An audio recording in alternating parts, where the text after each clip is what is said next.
radiopirate.com. Fresh 100%. 100% pirate.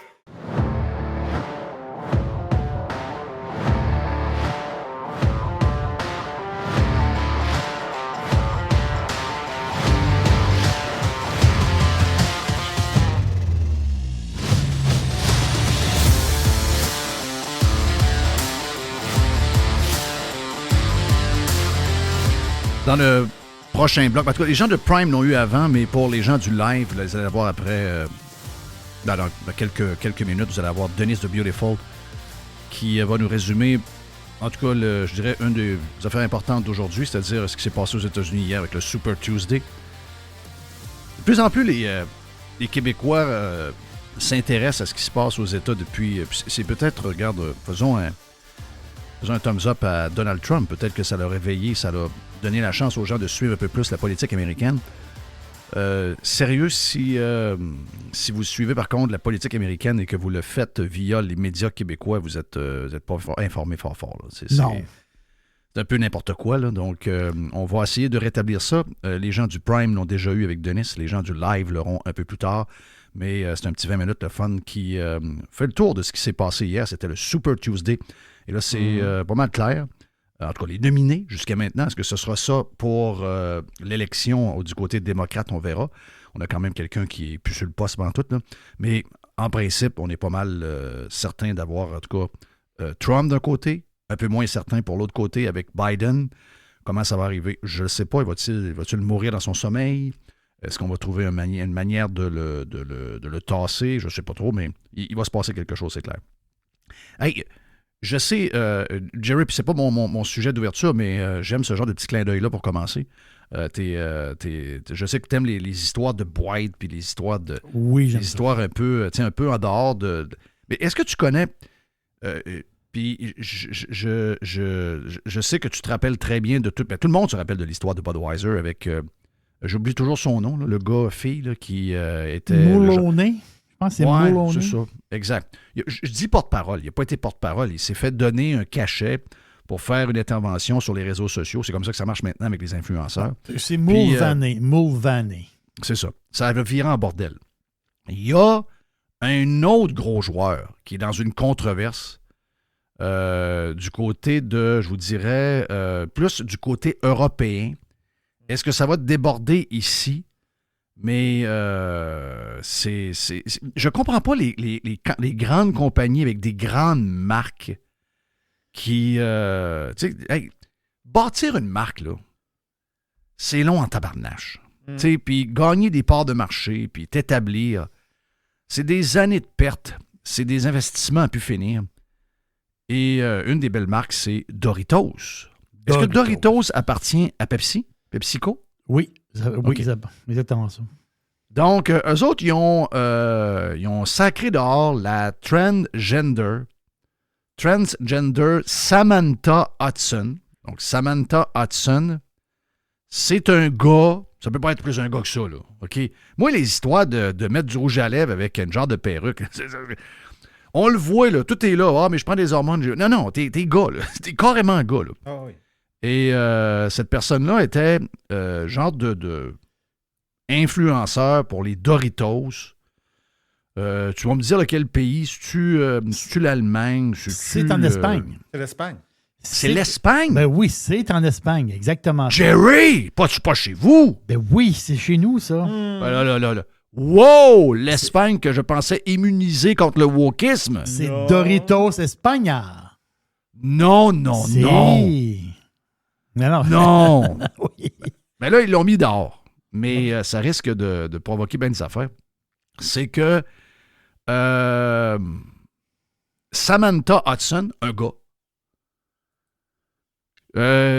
c'est que Hudson, il aime agresser sexuellement des enfants. Ben voyons. OK? Puis, je sais pas comment ça marche dans le middle management des bureaux de marketing, des bureaux de relations publiques, mais c'est souvent des milléniaux qui sortent un peu comme, comment je pourrais dire, ils sortent des universités, ils se sont fait nettoyer bien comme il faut, puis ils sortent dans un genre de monde de Calinours. Sauf que, ultimement, c'est quand même le upper management, c'est quand même les grands patrons qui ont à contrôler cette gang de morons qui gèrent les départements. Et Hudson, qui est reconnu pour être un fier marxiste, a appelé qu'il fallait tout briser l'histoire alentour de la famille. Tu sais, un homme, une femme, des enfants. Lui, il dit non. C'est le party, c'est tout le monde avec tout le monde. Des gars avec des gars, des filles avec des filles. Le mari a 3-4 filles. Il peut avoir 2 chums aussi on the side. La famille traditionnelle, c'est fucking finish. Puis il a dit que I want to tuggish things to a 12-year-old girl. OK? C'est la phrase qu'on a découvert sur les réseaux sociaux, qu'il avait écrit il y a quelques années, puis que c'est là où la compagnie a fait « Wow! C'est qui le gars qu'on a là? » Donc, si je traduis en français, j'aimerais y faire mal à cette petite fille de 12 ans. Là, ah non, okay? Si je traduis, là, c'est « J'aimerais beaucoup y faire des choses pour y faire mal à cette petite fille de 12 ans. » Là. OK? C'est un maniaque sexuel. Ça, ils se rendent compte de ça après, là. Oui! Il n'y a pas personne, imagine-toi donc, il n'y a pas personne dans ce gang-là. Parce que vous savez, je vais juste vous dire une affaire. C'est une génération qui est privilégiée. C'est une génération qui arrive dans le plein emploi. Celui qui vous parle et ceux qui vous parlent sont arrivés dans une autre génération où nous, il n'y avait pas d'emploi. Donc, tout de suite, à la base, ça ne peut pas faire de nous autres des gens qui peuvent se comprendre souvent. C'est juste ça. On n'a pas la même vision de où on arrive, de l'époque qu'on est. Je peux comprendre ça. Sauf que il y a probablement un peu de manque d'éthique et de travail dans la patente. Comment cette génération-là qui est venue au monde avec les réseaux sociaux, puis qui aurait, en tout cas, j'imagine, qui aurait probablement comment je pourrais dire, c'est automatique pour eux autres d'aller voir sur les réseaux sociaux, voir qui c'est que j'engage. J'ai un brand qui est un brand mondial. J'ai un brand qui vaut des milliards. C'est que le gars, c'est un gars, il s'appelle Ivan González Ranedo. Lui, son nom de vedette, c'est Samantha Hudson. Je comprends, mais son vrai nom, c'est Ivan González. La face, c'est que lui, c'est un influenceur. Donc, ce qui s'est passé, c'est que Doritos, beaucoup de grandes multinationales, cherchent on est dans cette ère-là. J'en suis moi-même un influenceur. C'est pas monsieur madame. À petite échelle. Mais la face, c'est qu'eux autres, ils cherchent des influenceurs populaires pour, autrement dit, faire une publicité pour leurs produits. Mais là, ils ont choisi, lui. Mais quand on dit Doritos, je veux redire, là. C'est PepsiCo. Ces grandes compagnies-là ont du middle management. Oui, les gens qui connaissent un peu les structures des compagnies, vous savez, c'est quoi les middle?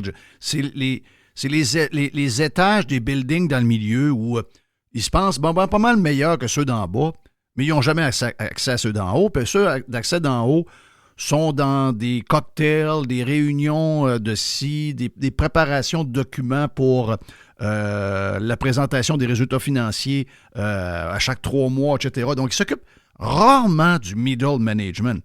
Elle est là, l'erreur. Elle est là, l'erreur. Parce que l'erreur de Budweiser qui a coûté le numéro 1 à Budweiser en passant, ils ne retrouveront jamais, là. Ils ne retrouveront jamais. Bud ne reviendra plus jamais numéro 1, là. OK? C'est une erreur épouvantable qu'ils ont faite.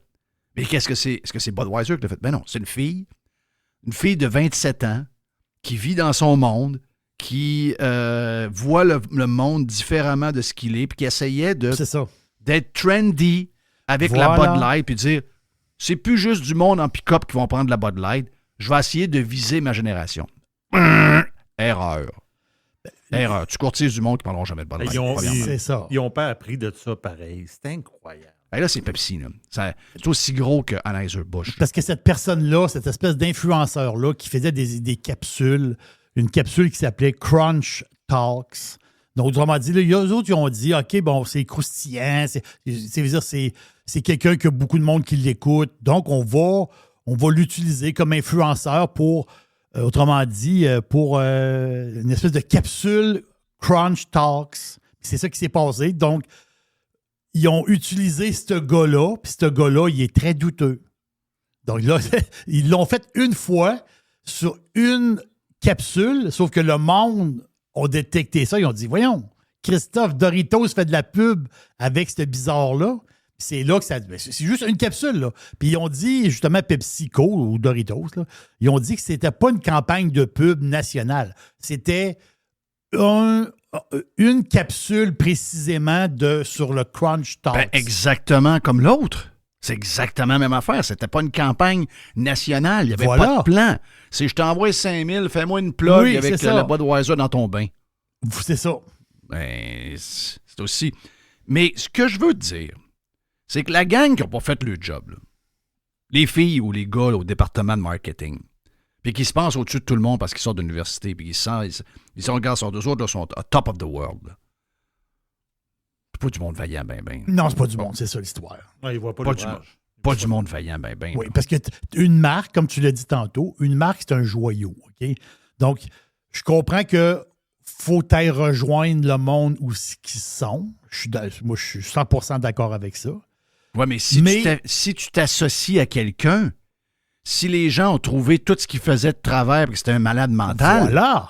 Ben, je veux dire, toi, faut que tu le fasses. Toi, faut que tu le fasses, ce travail-là. C'est toi, là, c'est ta job de le faire. Oui, toi, t'es le gardien du brand. Voilà, c'est exactement ça. C'est le gardien d'un brand qui a coûté des milliards à bâtir, mais qui peut être débâti à rien. Regarde, il y a quelqu'un sur les réseaux sociaux qui résume comment ces gens-là veulent travailler. Et si tu travailles de même, ça donne les résultats qu'on vient de voir chez PepsiCo et chez Doritos. Les milléniaux, on ne veut plus de travail de 9 à 5 et de se contenter de seulement 3 semaines de vacances par année. On est des milléniaux. On sait que le système scolaire est dépassé parce que la technologie évolue trop vite. On est des milléniaux. On veut un travail qui s'adapte à notre vie, pas l'inverse. On est des milléniaux. On veut équilibrer travail et vie personnelle, pas juste survivre jusqu'au week-end. On est des milléniaux. On veut pas juste payer nos factures, on veut faire ce qui nous passionne. On est des milléniaux. On valorise notre santé mentale, notre famille et notre bonheur. On est des milléniaux. On veut travailler partout dans le monde, pas juste être cloué à un seul endroit. On est des milléniaux. On veut vivre selon nos règles et pas celles des autres. Je sais pas si ce TikTok-là de Mélina Bélanger c'est pas du sarcasme, c'est parce que c'en est une. Mais je veux dire, c'est une milléniale, mais je ne sais pas si elle le fait pour rire de son groupe ou carrément. C'est du sarcasme? Mon feeling que oui, mais je peux me tromper. Mais peu importe que ça en soit ou pas, si, mettons, ça s'en est et elle se moque de sa génération, c'est parce qu'elle sait qu'alentour d'elle, c'est exactement ce qui se passe.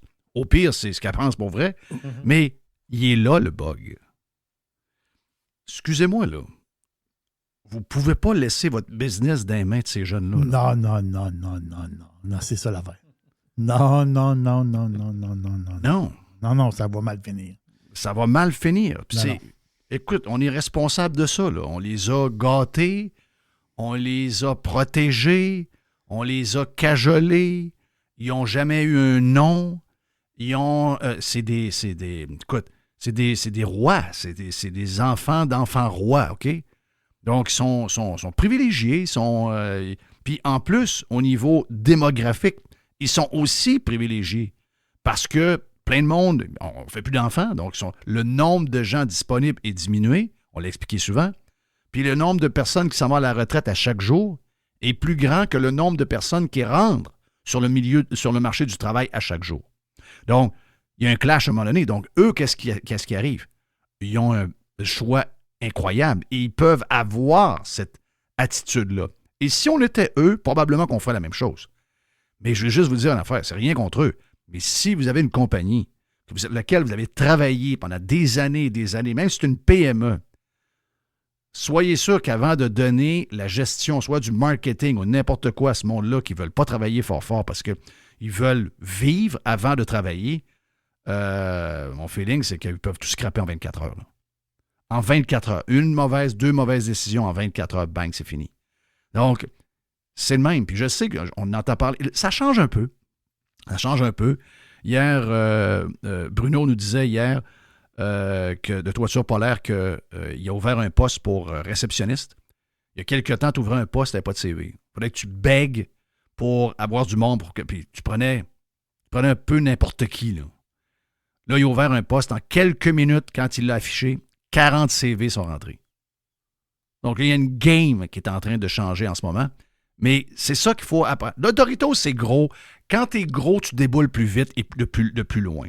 Mais une petite PME, là, quand vous prenez des décisions de même, puis écoutez, là, s'il y en a un qui ne veut pas nuire aux jeunes, c'est moi. C'est pas ce que je dis. Là. Moi, j'ai confiance aux jeunes. C'est juste que les jeunes sortent d'une époque, puis c'est pas de leur faute. C'est de notre faute. Ils sortent d'une époque où ils sont dans une vie de calinours. Ils fouillent pas, ils travaillent pas assez. Ils sont pas en train de voir ce que bien les générations ont vu. On voit du right and wrong. On voit des choses qui... Les autres, ils ne le voient pas, ça. Donc, ils vont prendre une décision. Mais je les vois, on est chez Doritos, PepsiCo. Là. Il y a un middle management rempli de jeunes. Et là, les gens leur disent, il faut rejoindre les jeunes. Il faut que les jeunes mangent des Doritos. Parfait. Il y a quelqu'un quelque part qui va arriver, qui va lancer une curve de même. Là. C'est sûr, parce qu'ils n'iront pas voir. T'sais, ils ne veulent pas travailler 14 heures comme on le faisait, nous autres, parce qu'on voulait garder nos jobs. On n'avait pas le choix. Il y a plein de monde qui voulait. Il n'y en avait pas de job. Donc, eux autres, c'est... je pense que j'ai le goût de partir à 3 heures aujourd'hui. Mais si tu pars à 3 heures au lieu de 5, tu n'es pas en train de vérifier les réseaux sociaux de la personne que tu viens d'engager. Alors que tout est clair, tout est là. Tu le vois que c'est un malade mental. Mais tu n'as pas été le voir parce que nous, on ne veut pas travailler toute notre vie. Là. Mais la question aussi qui se pose, est-ce que, justement, mettons, on prend l'exemple de cet influenceur-là. Mettons un influenceur qui fait du trash talk et qui est très louche. Est-ce que pour, justement, pour moi, il est louche, mais peut-être que pour quelqu'un de 30 ans, il n'est pas louche, il est tout à fait normal. C'est une personne normale qui est différente. Moi, je te dirais que si quelqu'un dit « j'ai le goût... » Non. Si quelqu'un dit « j'ai le goût de faire mal à une petite fille de 12 ans alors que c'est un gars de 30-35 ans », je pense, peu importe la génération, je pense que personne ne peut être ouverte à ça. Là. Même quelqu'un de 25 ans. Il n'y a pas... En tout cas, parle à tes enfants. Là, moi, je vais parler aux miens. Là, mais j'ai pas l'impression que ça passe. Je comprends, mais... On parle d'un viol d'enfant, là.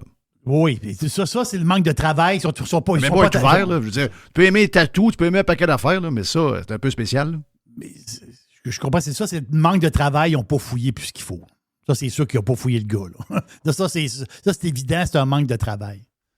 Mais overall, peut-être qu'il y a des choses qui passent plus aujourd'hui. C'est quelqu'un, je ne sais pas, moi, est-ce que quand tu arrives, mettons, à la réception d'un hôtel, il y a quelqu'un que, je ne sais pas, moi, qui a les cheveux jaunes, la face tatouée, puis qui est habillé en ours en arrière du comptoir d'un desk d'hôtel? Est-ce que c'est normal? Il y a un décolleté. Au Château Frontenac, les gens qui travaillent là ressemblent pas mal aux gens qui travaillaient au Château Frontenac il y a 20 ans. Ben, c'est ça l'affaire. Il y a comme un genre de standing, mais... Est-ce que ça, c'est accepté? Moi, je le remarque, ça. T'sais, est-ce que les plus jeunes le remarquent aussi ou eux autres? Qu'est-ce que tu remarques? Ben, je remarque, Christophe, là, avoir de la classe, c'est bol, dire bonjour au monde. Un genre de décorum. Un décorum. Ouais, c'est sûr que le monde change. C'est clair qu'il y a des affaires que... Il y a des affaires qui n'auraient pas passé. Il y a juste les histoires de bras tatoués à grandeur. Et il y a 25 ans, tu vas pour une job avec un bras. Tu as une chemise blanche, puis les tatous arrivent à hauteur des joints de tes doigts. Donc, tu as un 3-4 pouces de tatou qui sort de ta chemise. Mm-hmm. Il y a 20-25 ans, ça passe zéro. Là. Ah oui, tu as une araignée dans le cou, là, puis la patte de l'araignée, elle te fait le tour de l'œil. Là. Donc, ça, je comprends que ça a évolué, mais je veux dire, si tu as quelqu'un qui est vraiment... Ça, de ce que je comprends, ce gars-là, qui se prétendait être une fille, c'est vraiment trash, là. Ah, lui, c'est trash. Oui, lui, c'est... Je parle de... C'est quelqu'un qui fait une fixation sur les enfants, là. Moi, ça, je pense qu'il n'y a pas d'époque, là. Mais non. Il y a zéro époque, là. Et les choses peuvent changer, les choses peuvent devenir un peu plus wild, mais ça, je pense que ça va toujours rester. Là. Je sais qu'il y a une partie de la gauche qui aimerait que ce soit comme normalisé, là, les histoires d'enfants, là, mais chez Monsieur Tout-le-Monde, incluant même les millennials, incluant même ceux-là qui te dit qu'ils n'avaient pas travaillé de 9 à 5. D'après moi, tu te dis, ouais, C'est peut-être pas la bonne personne. Ce gars-là, là-bas, ta petite nièce de 12 ans, il trouve que il ferait pas mal. Là. Elle va dire, t'es donc bien dégueulasse. Donc, tu comprends? Oui, il y a des choses qui changent, mais il y a des choses qui changeront jamais. Là. Les enfants, ce sera peut-être pas pour une gang de maniaques, là, comme lui ou d'autres sautés, là, mais pour la majorité des gens, c'est un no-no. Là. C'est un no-no. Donc, j'ai hâte de voir ce que Doritos vont faire, mais écoute, il y a du monde. On est dans une époque cinglée, bien raide. Là, tu vois ça, là, tu te dis. Puis les compagnies prennent des chances, faut pas se le cacher. Là. Les compagnies prennent des chances. Ils prennent des chances même quand ils s'associent, mettons, à un joueur de basket ou un joueur de football. Aussi, c'est vrai. Ils prennent des chances. Tiger Woods, il y en a plusieurs qui l'ont laissé tomber. Là. C'est ça. Britney Spears a signé avec Pepsi et elle buvait du coke. Ouais. C'est ça. Tu prends des chances.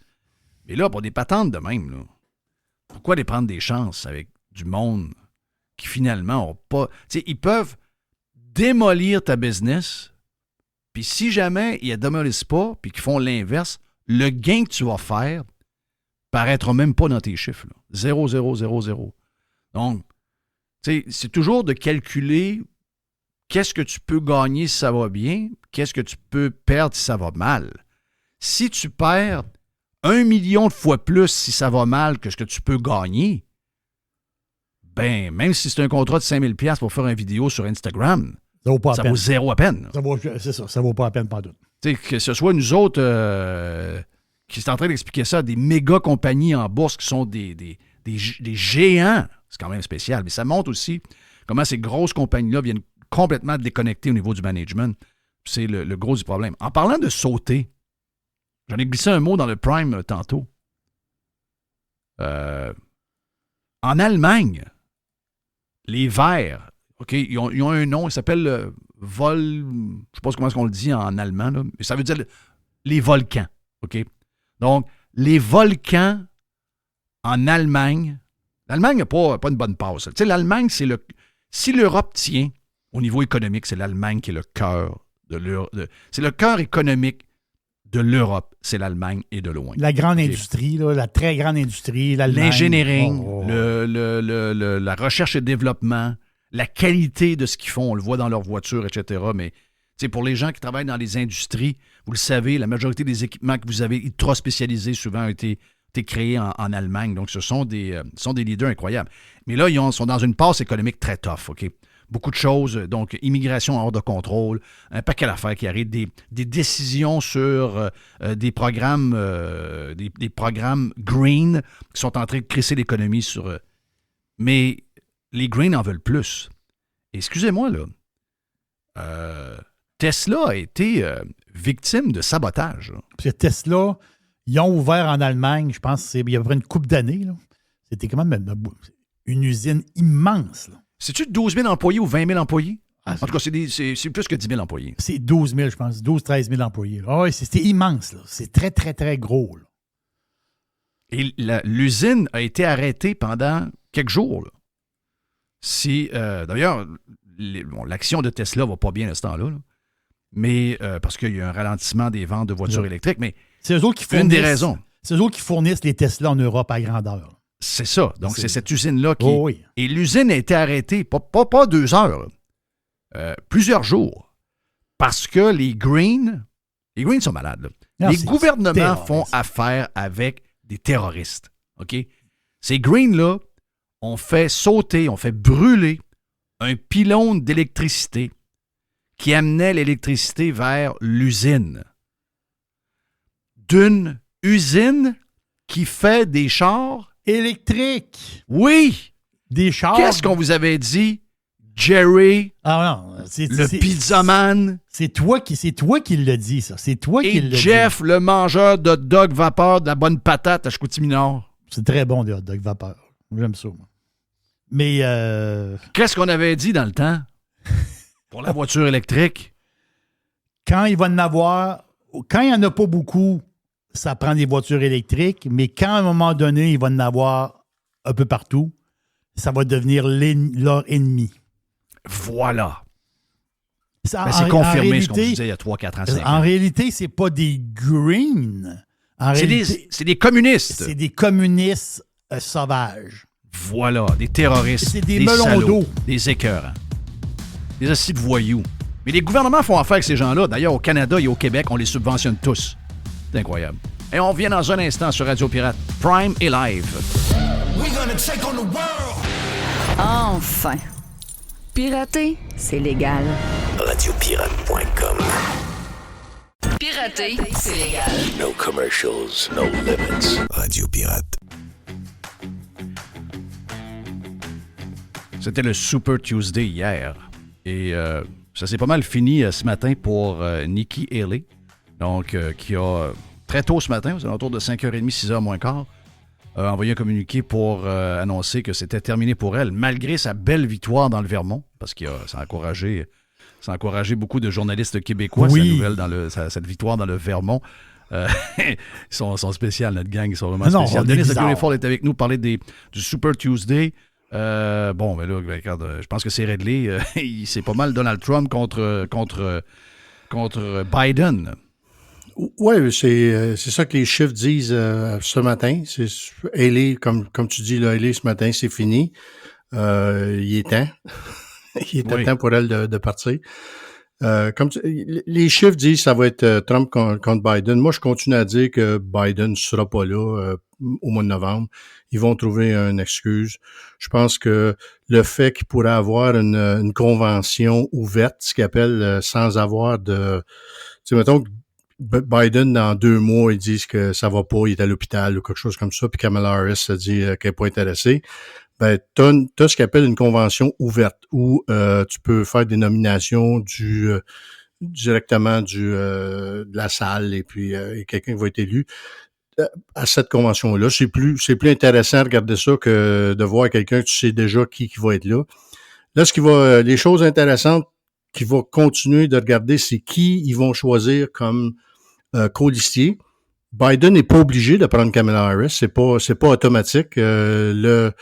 La personne qui gagne la nomination choisit qui va être son colistier. Ça arrive pas souvent là, qu'un président change de vice-président en cours de mandat, mais c'est possible. Aussi, du côté de Donald Trump, lui-même a mentionné, moi, ce que je dis depuis 1 an, c'est la personne qui pourrait, je pense, galvaniser l'électorat, c'est Tulsa Gabbard, qui a été sorti du Parti démocrate, Puis, tu sais, une fille qui a volé des jets pendant la guerre, c'est quelqu'un qui paraît bien, puis qui est vraiment au centre. Tu sais, ça pourrait, je pense, mettre l'étiquette de Donald Trump beaucoup plus intéressant qu'avec quelqu'un d'autre. Quoi qu'il là, hier soir, tout le monde parlait que Nikki Haley, bon, elle s'est rendue là, donc c'est elle qui devrait automatiquement obtenir ce poste-là. Ça arrivera jamais, là. Non, mais tu sais, c'est comique que je disais, j'ai mis ça sur X hier. Je regardais les nouvelles, ce que je fais jamais. Ça doit faire 3 ans, j'ai pas écouté les nouvelles. J'écoutais les résultats hier, j'ai mis à Fox, j'ai mis à CNN, j'ai mis à MSNBC. Puis chaque fois qu'il y avait un pundit conservateur ou républicain qui était en onde, ben c'est toujours, tu sais, il va falloir unifier le parti. Il va falloir unifier le parti. Le gars a 80% des intentions de vote avec les républicains. Ça ne peut pas être plus unifié que ça, là. Exactement. Eux autres, ce qu'ils veulent dire, c'est va falloir qu'ils arrêtent d'être si indépendants, s'en aller vers nous autres. Tu sais, la corruption un petit peu, puis le porc qu'on a donné dans tous les États où il faut donner du cash. C'est comique à regarder. J'écoutais Karl Rove. Quel hypocrite, là. Tu sais, un traître. Un traître. Puis c'est toujours comme ça. Eux autres, peu importe qui va se présenter, sont toujours, c'est toujours le meilleur, c'est toujours la personne parfaite. On a rencontré tellement de monde comme ça à travers la carrière de Marlene en politique où peu importe, c'est des gens de parti. Eux autres, ils veulent être au pouvoir, puis faut toujours que le parti soit correct. Jamais ne critiquer, jamais dire que la personne qui a gagné la course à la chefferie est mauvaise ou quelque chose comme ça. Moi, ça me pue au nez, ça. Tu peux pas... Il faut que tu sois un petit peu plus indépendant que ça quand tu analyses le show. J'étais avec Marlene hier soir, on écoutait le discours de Trump. Il est-tu mauvais quand il parle? C'est terrible. Ouais. C'est terrible. Ses discours sont terribles. Il aurait dû, au moins après 10 ans... Mais il ne prépare pas. Non, c'est ça. Tu sais, à un moment donné, il faut que tu prépares un peu, là, puis... commencer à sortir les mêmes affaires, les mêmes, je sais pas, là. It's great, it's fantastic. Il va falloir qu'il travaille un peu, là. Si on veut s'assurer la victoire puis sortir Biden, il va falloir qu'il se mette à l'ouvrage pour vrai, là. Oui, puis, tu sais, être un peu plus clair dans ce qu'il va dire, tu sais, it's gonna be fantastic, puis je vais toujours prendre les meilleures personnes. Ben, son track record en politique pour engager du monde, engager les meilleurs de disponibles. Il a pas été bon, là. Et, attends une minute, là, tu sais, on va lui donner tout le respect pour ce qu'il a accompli dans sa vie, là, mais pour réussir à faire changer des choses importantes dans un pays, ça prend un petit peu plus de discipline que ça. Oui.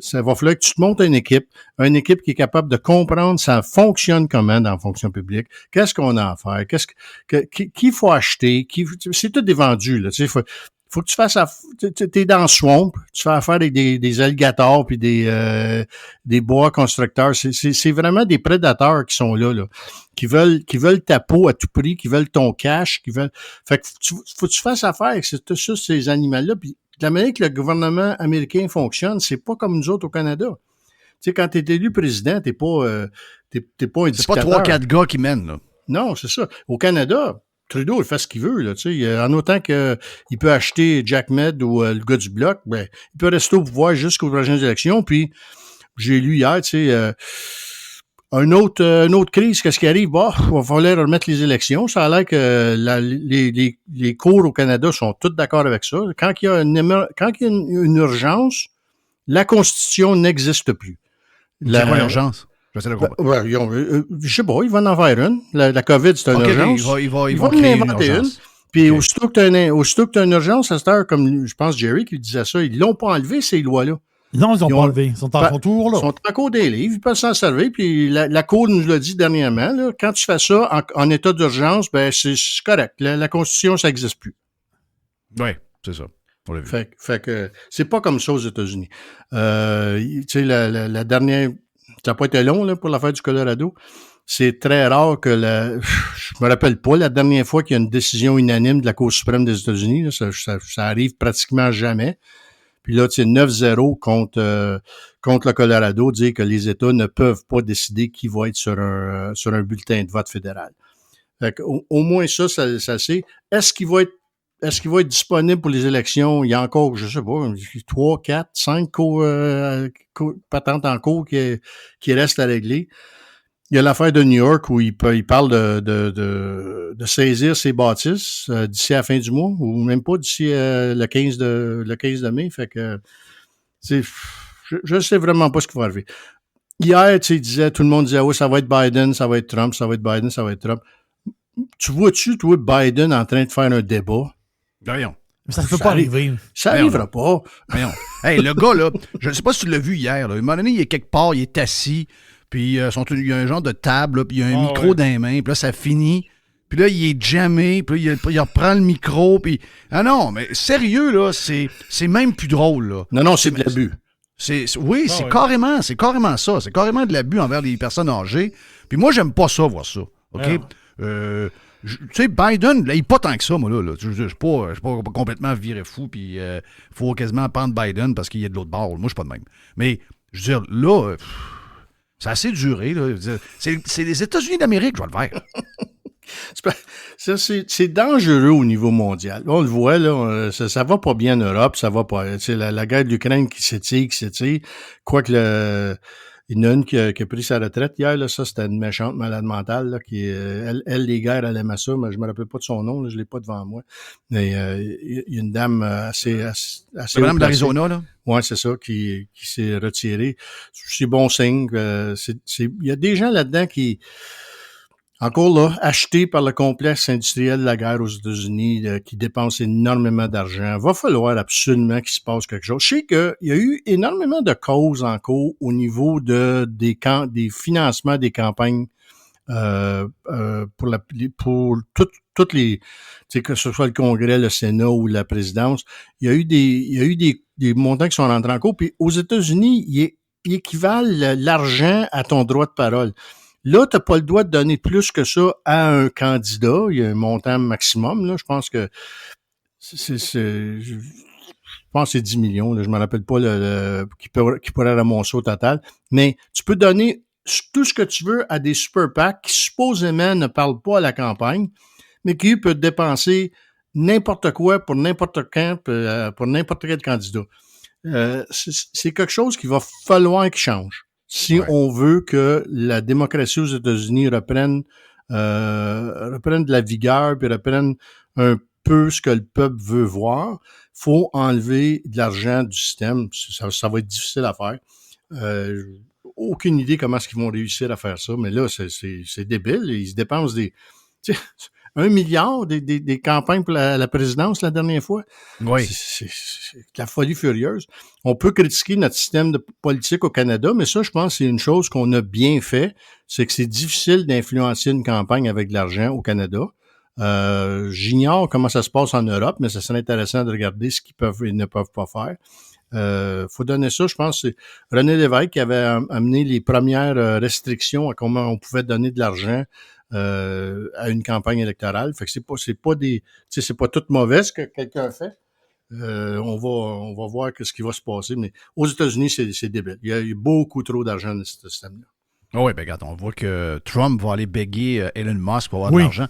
Puis les super PAC, c'est ça, là. C'est des gars qui font des réunions, des regroupements de monde qui font des réunions. Puis là, ben, je fais un chèque de 10 millions. Puis ces gens-là, ils le disent carrément. Là, quelqu'un m'en parlait récemment.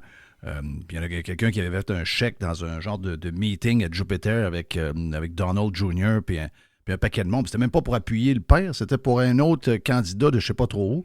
Mais il a fallu que tout le monde déplie 40 millions parce que c'était un genre de patente stratégique. Mais ça a l'air que tout cet argent-là revient. Ça a l'air que de donner, là, c'est quand tu donnes puis que finalement ton gars gagne, parce que je sais qu'il en donne des deux côtés, ils sont comme obligés. Mais quand tu mets habituellement un peu plus d'argent d'un côté que celui que t'aimes, ça a l'air que le retour se fait très bien. Là. Donc, c'est un peu pas mal de la corruption. Là.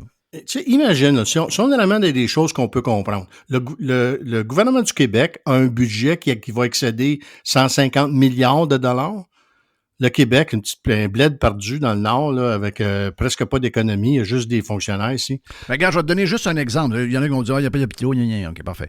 Mais DeSantis va déposer son budget la même journée que le Québec, comme un hasard. Là. C'est pour l'État de la Floride, 22 millions de personnes, en croissance énorme, parce qu'on parle de 30 millions de personnes d'ici quelques années. Donc, gros défi à ce niveau-là. Malgré ça, budget total de l'État de la Floride qui va être déposé, je pense, la même journée, c'est 117 milliards. Oui, puis là, tu dis 22 millions de résidents permanents. Tu as environ 8 millions de personnes comme moi et toi qui passent presque 6 mois ici. Oui. Puis c'est une grosse place touristique. Tu as environ 150 millions de personnes de visiteurs uniques qui voient. Puis c'est pas comme on calcule nous autres, là. C'est pas du monde de Gainesville qui s'en va à Orlando qui sont calculés comme des touristes, là. Faut aller voir l'aéroport de Mais fais le calcul dans ta tête. Oui, pareil, ça n'a pas de sens. 22 millions, puis là-dedans, c'est ça, t'as 22 millions de personnes, dont des millions de plus qui viennent ici, parce que moi, je paye des taxes pour le comté, puis des ci, et ça.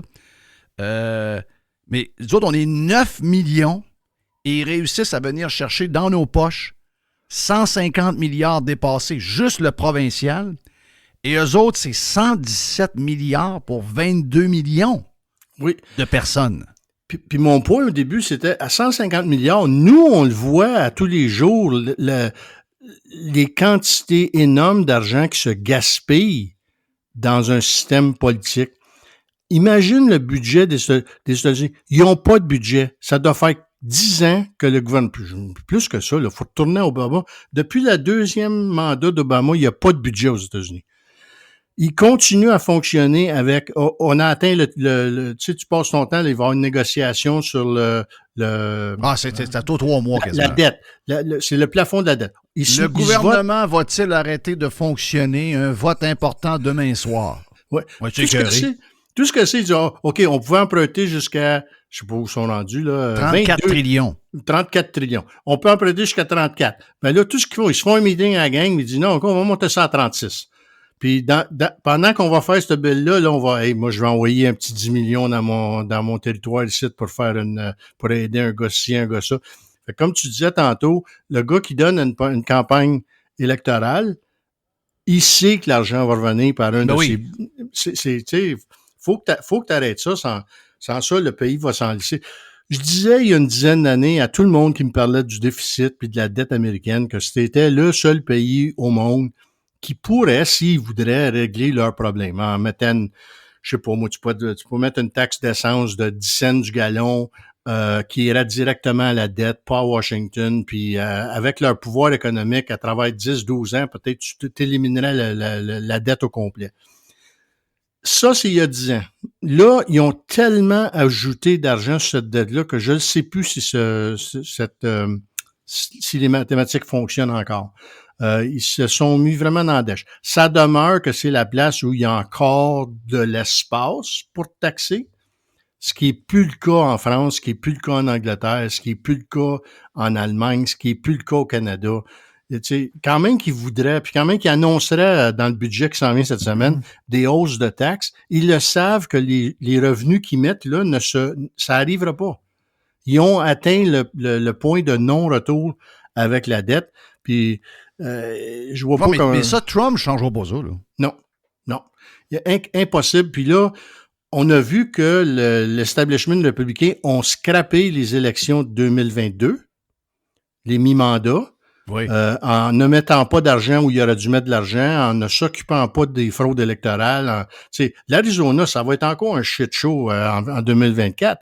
Un petit comté comme Maricopa, ça prend 6 jours là, pour avoir les résultats. Quand tu veux le régler, le problème, tu le règles. La Floride a fait rire d'eux autres en 2000 quand tu as eu la patente de George Bush. Puis l'autre, là. Mais ils ont réglé le bobo. La Floride... C'est le plus rapide maintenant. Allez, c'est fini. On sait exactement ce qui s'est passé. Donc, ça se fait. Tu sais, c'est un État avec beaucoup de monde ici, là. C'est plus de monde que l'État de New York. Fait que si l'Arizona voudrait régler ses bobos, il pourrait. Le Wisconsin, c'est pareil. Le Michigan, c'est pareil. Tous les États qui sont devenus les swing states maintenant, tu sais, c'est plus l'Ohio, c'est plus la Floride. On a eu un cycle, tu sais, c'était toujours l'Ohio puis la Floride qui décidaient, là, parce que c'était des swing states. Ça, c'est vraiment des États républicains maintenant. Là, à la prochaine élection, ça va être encore la même chose. On va attendre les résultats de l'Arizona, on va attendre les résultats du Wisconsin, on va attendre les résultats de Michigan, qui sont maintenant devenus des swing states. Ça va. Je regardais j'essayais de savoir les résultats ce matin. Il y avait une course hier, c'était pas juste des primaires pour les présidentielles, hein. C'était pour qui va se présenter comme gouverneur, qui va se présenter comme sénateur pour Puis ça a l'air qu'Adam Schiff c'était serré. Il se battait contre Steve Garvey, l'ancien joueur des Dodgers. Je sais pas, j'ai pas checké ce matin s'il a gagné sa course ou non. J'ai pas été capable d'avoir les résultats. Le détestable Adam Schiff. Ah, y a-tu une face à faire dedans, lui? Ah, lui, c'est incroyable. C'est incroyable. Pencil neck. Hey, je te pose la question parce que je sais que t'as pas toute la journée, t'as un horaire. Là. Mais écoute, je regarde le comportement, c'est pas la première fois qu'on l'entend, là, mais Rachel Maddow qui y va avec ce commentaire-là après que Donald Trump, effectivement, avait un discours décousu, mais qui méritait quand même d'avoir ce discours-là parce qu'il venait de gagner. Et voici ce qui s'est passé à MSNBC. You know, it is, okay. I will say that it is a decision that we revisit constantly in terms of the balance between allowing somebody to knowingly lie on your air about things they've lied about before and you can predict they are going to lie about. And so therefore it's irresponsible to allow them to do that. It's a balance between knowing that that's irresponsible to broadcast and also knowing that as the soon-to-be de facto nominee of the Republican Party, this is not only the man who is likely to be the Republican candidate for president, but this is the way he's running. Well, here's how we'll balance it. Yeah. Why don't we fact-check the hell out of him? Yes, and we do that after the fact, and that is the best remedy that we've got. It does not fix the fact that we broadcast it. But it's honestly. Stunning that he's saying these things and people are hearing it. Let's just go through it, right? That we have the most devastating economy. Are you kidding me? We have had the best economic recovery of any country in the developed world. Ce que je veux dire, c'est que l'armée va frapper fort. Là. Ça va frapper. Moi, je vois les sondages, mais on a vu ces sondages-là avant les midterms. On a vu, il y a même eu d'autres occasions avant, où on avait l'impression qu'il allait avoir un genre de raz-de-marée républicain, puis finalement, ça ne s'est jamais produit. Il y a une armée que les voteurs écoutent beaucoup, les MSNBC, les CNN, etc. C'est pas gagné, là. Non. on a beau dire que les médias ont perdu l'influence, mais je suis comme toi. On peut pas dire qu'ils ont plus d'influence. C'est sûr, certain que ça va continuer d'affecter les gens qui vont voter pour le Parti démocrate. On sait, on sait, ce gang-là va voter là, ce gang-là va voter là. On parle toujours des indépendants. En 2022, pendant les primaires, ce que j'ai dit, c'est que les républicains ont perdu les madames dans les comtés ruraux, dans les banlieues, à cause de la patente de l'avortement. J'ai remarqué hier, avec Sean Hannity puis avec une couple d'autres, que les heavy hitters, les gars qui parlent juste du Parti républicain puis qui parlent juste de droite, commencent à faire un petit peu, tu sais, Donald Trump a la bonne position, l'avortement à 16 semaines. Tu vois qu'ils ont commencé à comprendre finalement que ça, faut pas t'aller là. Il y a des madames qui vont voter strictement là-dessus. Oui. Donc ils apprennent. Ça, c'est la bonne nouvelle de ce que j'ai vu hier. Mm-hmm. Il faut absolument que tu dises qu'une dame a le droit de choisir. Tu peux pas te mettre une position où il revient. Je sais pas comment fois ça arrive dans la vraie vie, ça, là, qu'une femme se fait violer puis qu'elle est enceinte. Ça doit arriver souvent parce que les autres, ils l'utilisent à chaque fois qu'ils parlent d'avortement, tu sais. Une personne qui était incestueuse. Ouais, mais ça marque l'imaginaire pareil, ça marche, c'est pour ça qu'ils l'utilisent. C'est ça. Donc, j'espère que c'est un signe d'avant-garde là, du Parti républicain de bouger dans ce que je vois la bonne direction, c'est qu'une dame a le droit de choisir, parle de la pilule du lendemain, parle d'un paquet d'autres affaires, l'adoption, si tu veux, en même temps. Il va falloir que Trump joue beaucoup là-dessus. Là. L'immigration, c'est un gros sujet. L'économie, puis les choses sociales, oui. L'économie, là, contrairement, je veux juste répondre à la madame de MSNBC qui a répondu à Rachel Maddow en disant on va fact-checker, on va checker tout ce qu'il dit, puis on va le challenger. Et là, elle donne l'exemple de l'économie. C'est vrai, quand on regarde le PIB, qu'on regarde l'argent qui se brasse, les États-Unis ont une économie qui roule comparativement, mettons, au Canada, puis à bien des pays d'Europe. L'Allemagne est complètement jammée en ce moment. L'Allemagne est complètement même menottée par des Green qui attaquent même des pylônes électriques de Tesla. Mr. White, Denis est peut-être quitté, il est peut-être offline. En tout cas, tout ça pour dire que quand tu parles avec les gens d'ici, OK, la raison, ils savent que l'économie roule, mais comment est-ce que je pourrais dire, c'est que ils constatent, bon, la bouffe n'a pas augmenté comme chez nous. OK, ma blonde est au Québec en ce moment, ben, c'est écœurant, c'est fourré, mais pour eux, elle a quand même augmenté. Les assurances d'automobile ont augmenté beaucoup. Les assurances de maison, parce que les maisons ont pris beaucoup de valeur, les assurances de maison ont augmenté aussi. Les taxations municipales, parce que les salaires explosent. Puis la même chose que beaucoup de monde vivent en ce moment, les gens ont ce feeling-là que il y a une genre de spirale qui fait que si ça continue de même, puis ça, c'est tout relié à la COVID, il ne faut pas oublier, bien qu'il faut qu'il y ait un break à ça. C'est pas nécessairement qu'ils ont l'impression que le monde ne travaille pas et que l'économie ne roule pas. C'est juste que dans le day-to-day, tout ce qu'ils ont à payer, ils ont l'impression qu'ils sont de plus en plus étranglés et les Américains n'aiment pas ça. Ils n'aiment pas ça, ils n'aiment pas ça, ils n'aiment pas ça. C'est le feeling. Les Américains... Le monde, en général, ne regarde pas le PIB. Le monde, en général, regarde leur budget. Donc, voilà, Denis a dû couper. On a eu un petit problème de lien, de communication avec Denise the Beautiful. Mais au moins, on avait pas mal tout jasé ce qu'on avait à jaser. Très bon 20 minutes, très bon 20-25 minutes avec notre ami Denise the Beautiful sur les élections américaines. On vient dans un instant. Vous êtes sur Radio Pirate Prime et sur Radio Pirate Live également.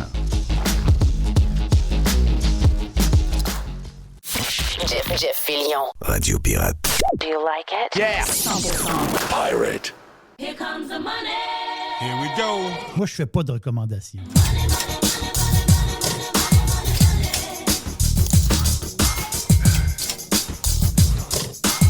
Money. Money. On aime le boursicotage le mercredi, pas à peu près, mon ami Jerry. On fait un bout pour le live et même une prolongation pour le Prime. On commence par quoi, Jerry? Ben, on parlait de... C'est ça, le boursicotage, il faut être comment dire? À l'affût des nouvelles. À l'affût des nouvelles et justement, ça le dit bien, là, on fait du boursicotage. Donc oui, des nouvelles économiques, mais c'est pas des... C'est plus d'économie, c'est plus du boursicotage pur. Donc, ça veut dire quoi? ça veut dire des graphiques, ça veut dire des tendances, ça veut dire des idées. Ça veut dire, on ne va pas bien parler dans le boursicotage du taux de chômage. Là. Ça veut dire, c'est vraiment le trading pur, comme deux traders qui se parlent ensemble. C'est-à-dire, ils parlent de... Tu vas dire, oui, mais y a-tu une base économique dans qu'est-ce que tu dis? Plus ou moins. On boursicote. Là. Ça veut dire, ça brasse. Il y a des day traders. C'est quoi un day trader? C'est quelqu'un qui achète et qui... C'est quelqu'un qui est cash le matin puis qui est cash le soir. Donc, la bourse rouvre à 9,5. Lui, il a un montant d'argent. Quand la cloche sonne à 4 heures, il n'y a plus un stock dans son portefeuille. Là. Il peut en avoir à côté dans ses affaires personnelles. Mais je parle pour le travail. Pour le travail, un day trader, ça dit très, très bien. Le gars, même rendu à 3h30, 4h moins quart, il va vendre à perte. La journée est finie, on vend. Donc, moi j'ai connu... Ça, c'est une vraie histoire. Donc, même s'il est dans le rouge, il vend. Voilà. Moi, j'ai connu un vrai day trader. Ça n'était pas c'était pas un ami, c'était une connaissance. Et à un moment donné, il m'a invité chez eux. Je suis allé prendre un café. Puis là, il dit, viens voir mon installation. Ça fait longtemps de ça. Ça doit faire au-dessus de 10 ans de ça. Je pense qu'on se connaissait. Oui, c'est dans le début un peu qu'on se connaissait. Puis j'arrive chez eux, puis le gars... Aujourd'hui, on est encore bien plus installé que ça. Ça veut dire, mais le gars, il avait quand même 3 écrans devant lui et son travail. Son travail pour vrai. Là. Sa femme, elle avait un autre job. Là. Elle travaillait. Elle faisait sa vie. Mais lui, son travail, lui, il partait le matin. Et alors conduire les bambinos en maternelle. Dans le temps, il était en maternelle. Il allait conduire les bambinos, maternelle première année. Et quand il repartait avec son char, il s'en allait pas au travail. Il retournait chez eux. Dans son bureau. Il se fait un café, il rentre dans son bureau, puis là, la journée commence. Vous me dérangez pas, c'est là qu'on trade. Lui, il a un moton de cash, je vais dire en bon québécois, il a un gros moton de cash, et lui, il day trade dans la journée. La quantité de trade, ça peut être... Il peut faire beaucoup, beaucoup de transactions. Des journées, il en fait beaucoup moins. Mais quand il arrive 4 heures, il est revenu en cash. Et il finit la journée, il a fait 238 piastres. L'autre journée après, il a perdu 905. L'autre journée après, il a fait 5000. C'est ça, un day trader. Un day trader, c'est... Mais il faut que tu sois fait fort, là. Il faut que tu sois fait fort, faut que tu sois... Est-ce que tu penses qu'il l'est encore aujourd'hui? Parce que beaucoup commencent, peu finissent, dans le sens que, tu sais, il y en a beaucoup qui ont l'intention... Ça dure un temps. Ça dure un temps. Je n'ai pas utilisé le bon terme. Là. Mais dans le sens, je veux dire, ils finissent pas à prendre leur retraite des traders. À un moment donné, c'est fini. Là. Oui, parce que s'il y a une question, c'est très dur pour les nerfs. Puis c'est très dur aussi parce que le compteur tourne tout le temps. Ce que je veux dire, c'est que le soir, quand tu es en train de souper avec ta femme, puis elle te parle de « Oui, en fin de semaine, on va faire telle affaire, puis tes affaires... » Dans le fond de toi, tu es en train de travailler encore. Pourquoi? Oui. Parce qu'il y a des nouvelles dans la soirée. Parce qu'il y a toujours une place où ce qui fait clair. Donc, quand il fait clair, c'est ouvert. Donc, le Japon est ouvert pendant que toi, tu es en train d'écouter tes téléromans. Oui, puis le dimanche, c'est le lundi en Asie. Là. C'est ça. Fait qu'à un moment donné, tu n'as pas beaucoup de break là-dedans. T'as pas beaucoup. Fait que tu es toujours dans une espèce de mouvement. Et là, tu sais, tu regardes les futurs. Donc, tu regardes les ordres qui sont rentrés dans le système la veille. Là, tu dis, OK, demain, ouais, ça se peut qu'on rouvre rouge demain. Là, je vais me préparer pour certains stocks. OK, l'or monte, telle affaire. Je vais aller plus dans les ressources demain. Je vais aller plus dans le techno après ça. C'est juste une question. C'est inimaginable.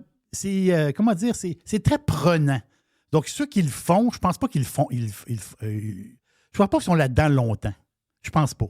Parce qu'à un moment donné, c'est plus vivable. Ils vont peut-être se recycler. Ils sont dans le même domaine, là, mais ils vont peut-être aller un peu plus. C'est plutôt ils vont travailler pour une firme, pour les fonds de placement, des choses comme ça. Il va être un peu plus. Ça va être un peu plus slack. Là. Ils vont avoir une vie plus normale. Un peu plus pépin. Un peu plus normale que le pur day trading. Parce que le pur day trading, dans un marché haussier, ça garantit pas des revenus. Mais ça, autrement dit, tu as le vent dans le dos. Quand tu es dans un marché baissier puis tu es day traders, tu as le vent de face pas facile de trouver les petits bijoux, pas facile de trouver. C'est pour ça que quand tu arrives dans des stocks, justement, il faut que tu détectes aussi des stocks où il y a énormément de volume. Les vedettes du jour. Il y a tout le temps des vedettes. Il y a près une dizaine de vedettes à chaque jour, des grosses vedettes, là, où c'est des stocks des fois que à peine si tu les connais, mais cette journée-là, il y a une nouvelle spéciale, il se passe quelque chose. Il y a des transactions d'initiés. Fait que là, toi, tu embarques là-dedans, tu vas le day-trader 5-6 fois, tu sors de là, tu as fait 2000. Mais c'est le même, là. T'sais, mais il faut que tu aies la carapace très solide parce que si toi, tu vends, là, tu fais de l'argent, là. Tu fais plein de cash, là, puis là, tu vends à 4 heures. Mais le lendemain, il repop de 10 Tu dis, Christophe, si je serais resté, j'aurais fait une méchante passe. Non! Parce que tu es un day trader. On rouvre, le livre d'histoire se rouvre le lendemain. Il y a un nouveau livre qui rouvre. À chaque jour, la bourse, il y a un nouveau livre qui rouvre. Ben, regarde, je vais te donner un exemple. La Fed vient de parler, là. Puis la Fed, les gens analysent comment est-ce qu'elle parle. Il y a des messages, il y a du non-dit, il y a des messages. Des phrases qui vont dire, puis que si tu lis entre les lignes, tu comprends. Donc là, on comprend que Powell, le gars que Trump avait nommé à la Fed, qui prend les décisions sur le taux directeur et tout ça, c'est clair que la Fed ne pense, en tout cas, n'est pas du tout prête à commencer à couper le taux d'intérêt. Donc, hier, on vous a dit, il y a des rumeurs qui courent que 2024, parce que l'économie américaine est trop hot, qu'il est possible qu'il n'y ait pas de baisse de taux en 2024. Eh bien là, ce matin, je pense qu'on vient d'avoir peut-être la confirmation qu'il n'y aura pas de baisse en 2024. Qu'est-ce que ça veut dire pour le marché canadien? Ça fuck la patente un peu en passant, là. Ça fuck la patente, là. Crise économique au Canada au ralentissement total, mais pas capable de baisser les taux parce qu'on est fourré un peu, là. Oui, mais là, nous autres, on a besoin d'une baisse de taux, nous autres. Oui, mais as-tu remarqué que ça commence à dire qu'au Canada, on va probablement suivre la Fed? On suit toujours la Fed. Ça, c'est sûr. Mm-hmm. Donc, oui, vas-y, excuse-moi. Non, mais dans le sens ce que je voulais dire, c'est que, parce que tu parlais de nouvelles tantôt, c'est ça que ça fait, c'est que tu dois toujours, parce que ça a un impact sur les marchés, là. Ça a un impact sur les marchés, ça a un impact sur justement, sur le moyen terme. Peut-être qu'aujourd'hui, ça n'aura pas un impact autant que si, mettons, il avait dit, on baisse les taux. Parce que le marché s'attendait à ce que Powell a dit. Donc, l'impact est moins grand, mais ça a toujours un impact. Comme ce que tu disais tantôt, c'est que c'est 24 heures. C'est sans arrêt. 24 heures. C'est 24 heures. C'est ça qui est. Donc, c'est une job qui est. Pour nous autres, on est des boursicoteurs, donc on peut faire un peu de day trading. J'en fais, moi, ça arrive une fois de temps en temps. Donc, j'en faisais beaucoup plus avant quand j'avais plus de temps, dans le sens que j'avais la face dans l'écran. Aujourd'hui, je fais de la radio. Là. Mais dans le temps que j'avais plus la face dans l'écran, j'en faisais un peu de day trading. Je n'étais pas riche, mais j'ai réussi à faire des petites affaires le fun. Mais moi, de nature, j'étais plus un genre de swing trader. Donc, j'embarque sur une espèce de mode. Ça dure une semaine ou deux pour chaque mon gain. Puis, à un moment donné, je me faisais pogner. Mais tu te fais pogner une fois de temps en temps. Mais ça veut dire, si tu as 3 victoires, une défaite, tu arrives au bout, puis ça va pas pire tes affaires. C'est-à-dire, de nature, j'étais, moi, dans le temps, un peu plus un swing trader, si je peux dire. Puis là, aujourd'hui, un petit peu de swing trading, un peu, mais là, je garde plus. Là, je garde plus, peut-être 2, 3 mois, 4 mois, 5 mois. Genre, j'ai du stock à long terme, mais je veux dire, comme là, en ce moment, moi, là, moi, je fatigue. Là, tu veux dire, je fatigue pour. je fatigue. Est-ce que tu fatigues pour tes affaires de Bitcoin? Est-ce que tu aimerais ça ramasser tes profits? Bitcoin, j'ai vendu. Tu as un ETF, toi. T'as vendu? Oui, mon ETF, je l'ai vendu. Et je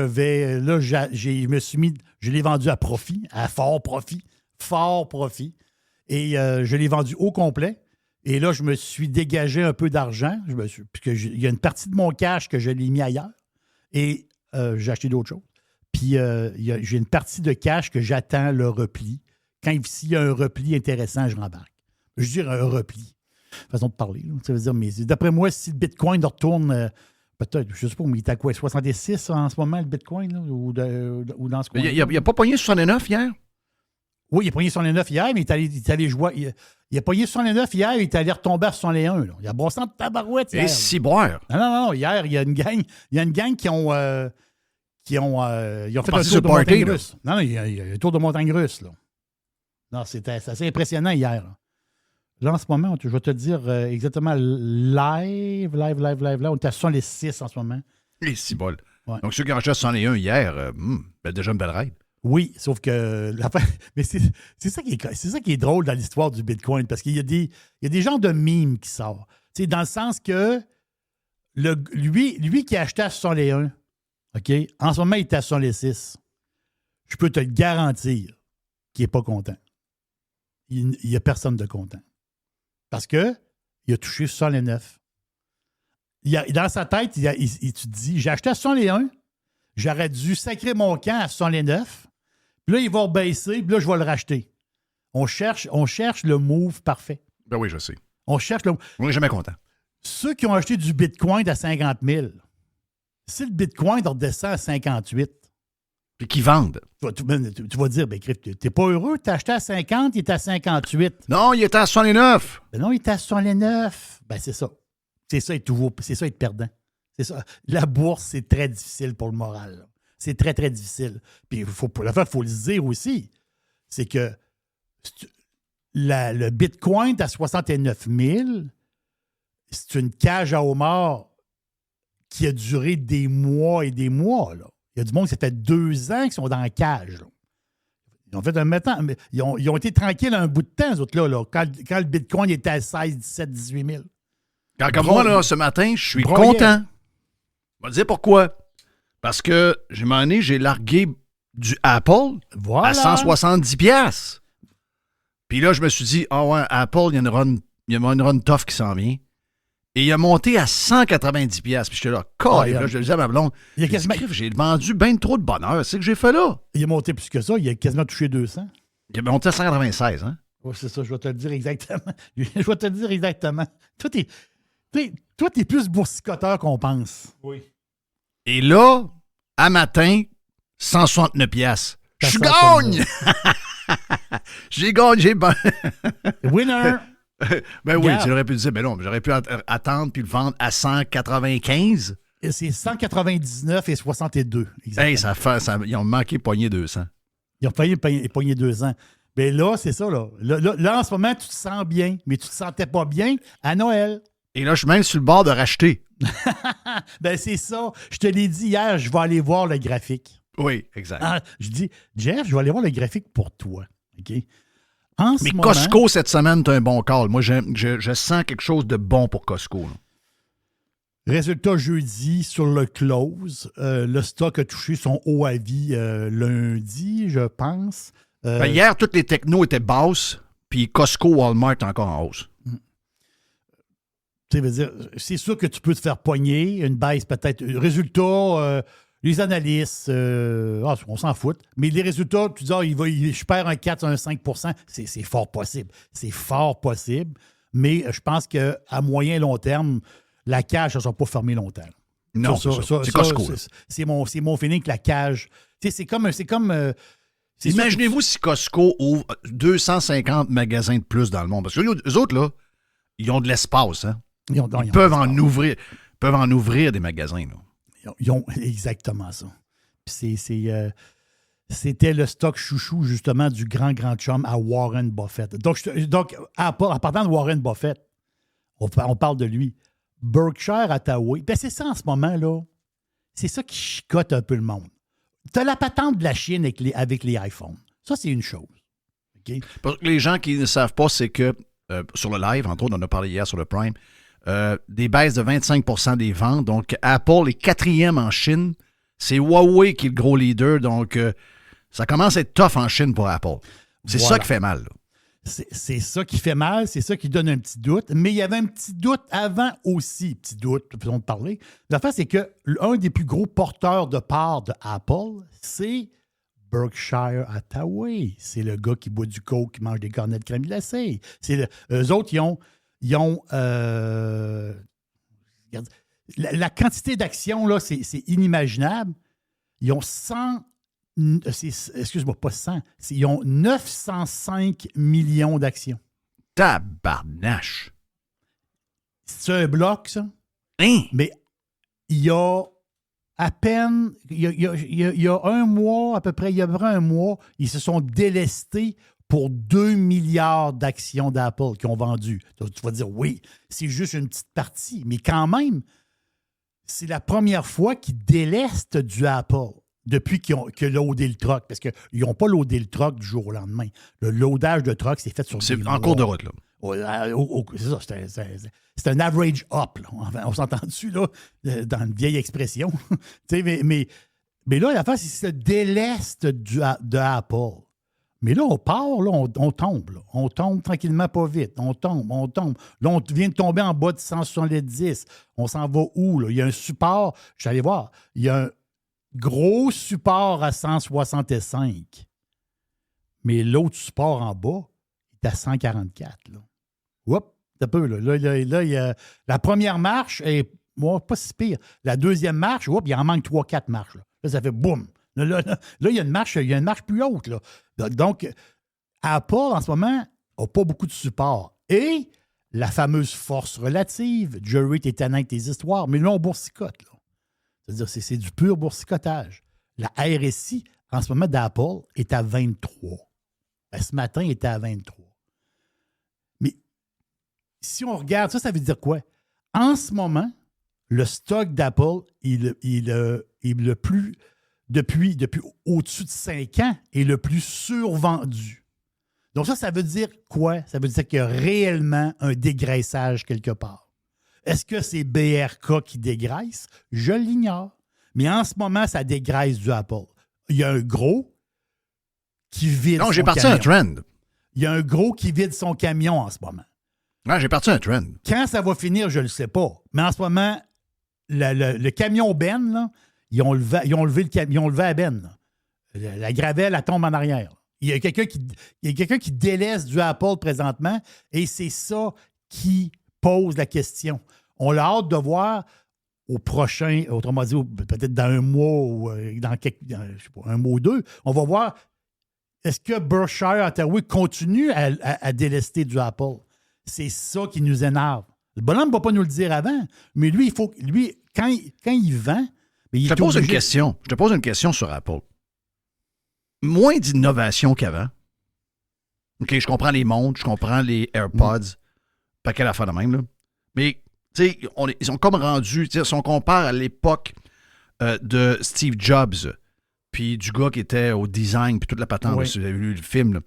Il y a quand même... là, le seul, c'est on améliore la caméra, on change la grosseur du boîtier, on le met en aluminium alentour. On monte le prix de 195$. Est-ce qu'ils sont devenus un peu trop arrogants? Puis sur deux, sont-ils rattrapés par ça? Parce que moi, je regardais ça, je me disais, tu sais, tu pourras pas avoir un téléphone à 3000$ là, que tu changes aux 4 ans. Là. Tu sais, il y a une fin à ça. Là. Je comprends qu'il y a une subvention de la part de la compagnie de téléphone avec qui vous êtes pour l'acheter, etc. Mais il y a une fin à ça. Là. La fin, c'est que en ce moment, Apple a empilé une tonne, des milliards de dollars de côté. Donc, c'est une compagnie qui est excessivement riche, très, très, très, très, très, très riche. Puis, ce qui est un peu tannant aussi, c'est qu'ils ont sorti leur casque et ça a passé un peu comme dans du beurre. T'sais, avant ça, Apple levait le petit doigt et tout le monde s'excitait. Là, ils viennent de sortir un casque et le monde s'en calisse. Oui, complètement. Ben, ici, c'est ça l'histoire. Là.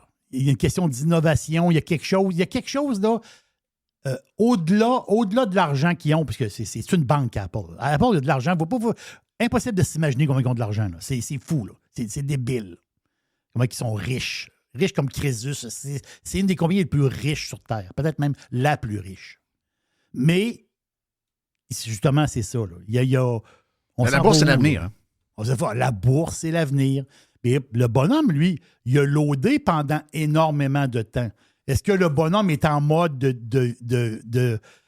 délester pendant un moment? Ça nous énerve. Ça nous énerve. Puis on regarde le graphique, c'est un petit peu énervant. Mais quand même, à 165, je te le dis, à 165, j'aurais pas de misère à mettre un genre de 10 000 puis à pogner le swing. Pas ce qu'on comprend, ça veut dire il peut se cogner le cul sur 165 puis faire un rebond. 2-3 semaines, 1 mois peut-être, puis après ça, de le revendre puis aller chercher quelques pourcentages. Mais il y a une réflexion, je fais une réflexion présentement. Toi, Jeff, je sais que aussi tu as acheté dans la cybersécurité, tu as acheté un stock qui s'appelle Palo Alto Network. Oui. Donc, cybersécurité. Aujourd'hui, il y a eu un boom en bourse. C'est CrowdStrike, gros boom boursier. Le stock a pris 66 $.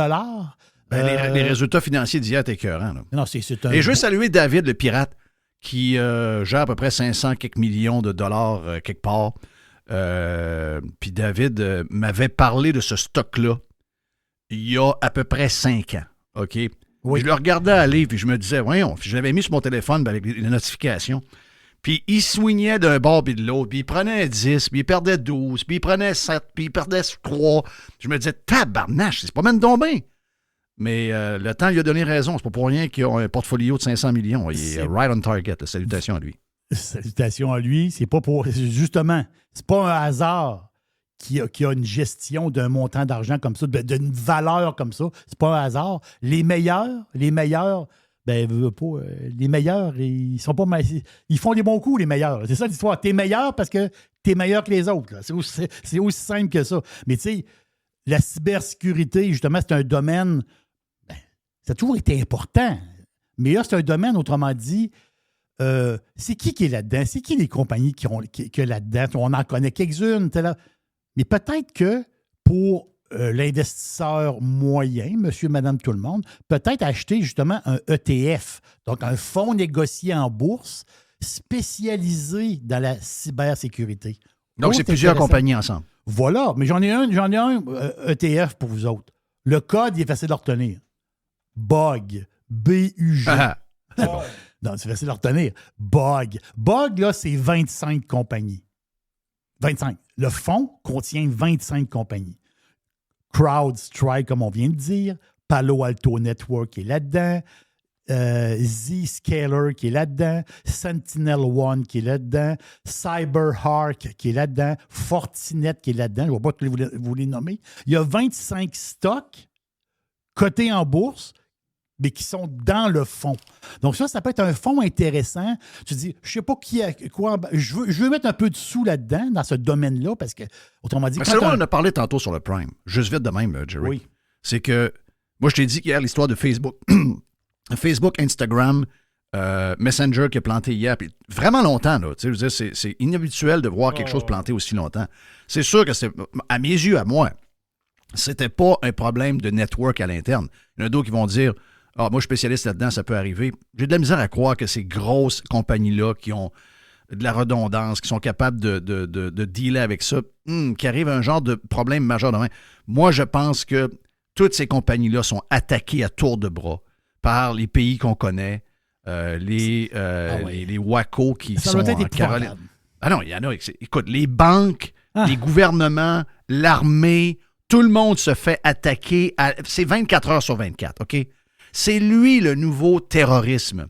C'est ça qui se passe. Il n'y aura plus d'avions dans des buildings. Le nouveau terrorisme, c'est lui. Donc, ces compagnies-là vont être... Ça va venir gros, comme ça n'a pas de bon sens, parce que ça va être les anges gardiens de tous nos avoirs, et de tous nos secrets aussi. C'est quand je suis arrivé chez nous hier, ma blonde, une des premières affaires qu'elle m'a parlé, elle a dit elle a dit on l'avait pas Messenger. Dans la journée. C'est-à-dire, c'est un outil de travail. Donc, tu vois, ça a touché plein de monde. Imagine-toi, ça, c'est Facebook, Messenger, on s'entend-tu? Mais je comprends là, que c'est important. Imagine-toi Amazon pendant 2 jours out. Non, Jeff, c'est des millions de dollars de pertes. Ça va être épouvantable. Ça va être un cauchemar, justement, mais tu as raison. Les motés de ce monde, ceux qui nous détestent, en fin de compte, parce que c'est la planète, il y a beaucoup de monde qui nous haït, qui haït notre mode de vie, qui nous haït. C'est une guerre insidieuse. C'est une guerre par en dessous. Donc, si c'est un domaine, tu dis, moi, j'aimerais ça investir dans ce domaine-là, mais je ne sais pas où aller parce qu'il y a plusieurs compagnies en bourse. D'après moi, il y en a une quarantaine, 40-50 compagnies en bourse qui sont reliés justement à la cybersécurité. Ça peut être des grosses compagnies, des plus petites compagnies. Mais moi, je pense que Bug, qui est un package de 25 compagnies, Très les bon. plus grosses sont là. Les plus grosses sont là. Et justement, aujourd'hui, le ETF a pogné, il est monté au-dessus de 30$ présentement. C'est normal, parce que la plus grosse position du fonds, c'est CrowdStrike. C'est la plus grosse position. La deuxième, je pense, c'est Palo Alto. Après ça, ils ont Sentinel. Il y en a d'autres, là, mais il y en a 25. Mais la face, c'est qu'en ce moment, tu sais, tu dis, je ne sais pas où aller, je ne sais pas dans quoi investir. C'est un domaine que je dois mettre un peu d'argent. Ça, c'est un fonds. Donc, BUG Nasdaq, Bug, qui s'appelle Global X Security. Le boursicotage de Jerry pour la gang du live qu'on poursuit dans le... on poursuit ça dans le Prime, là.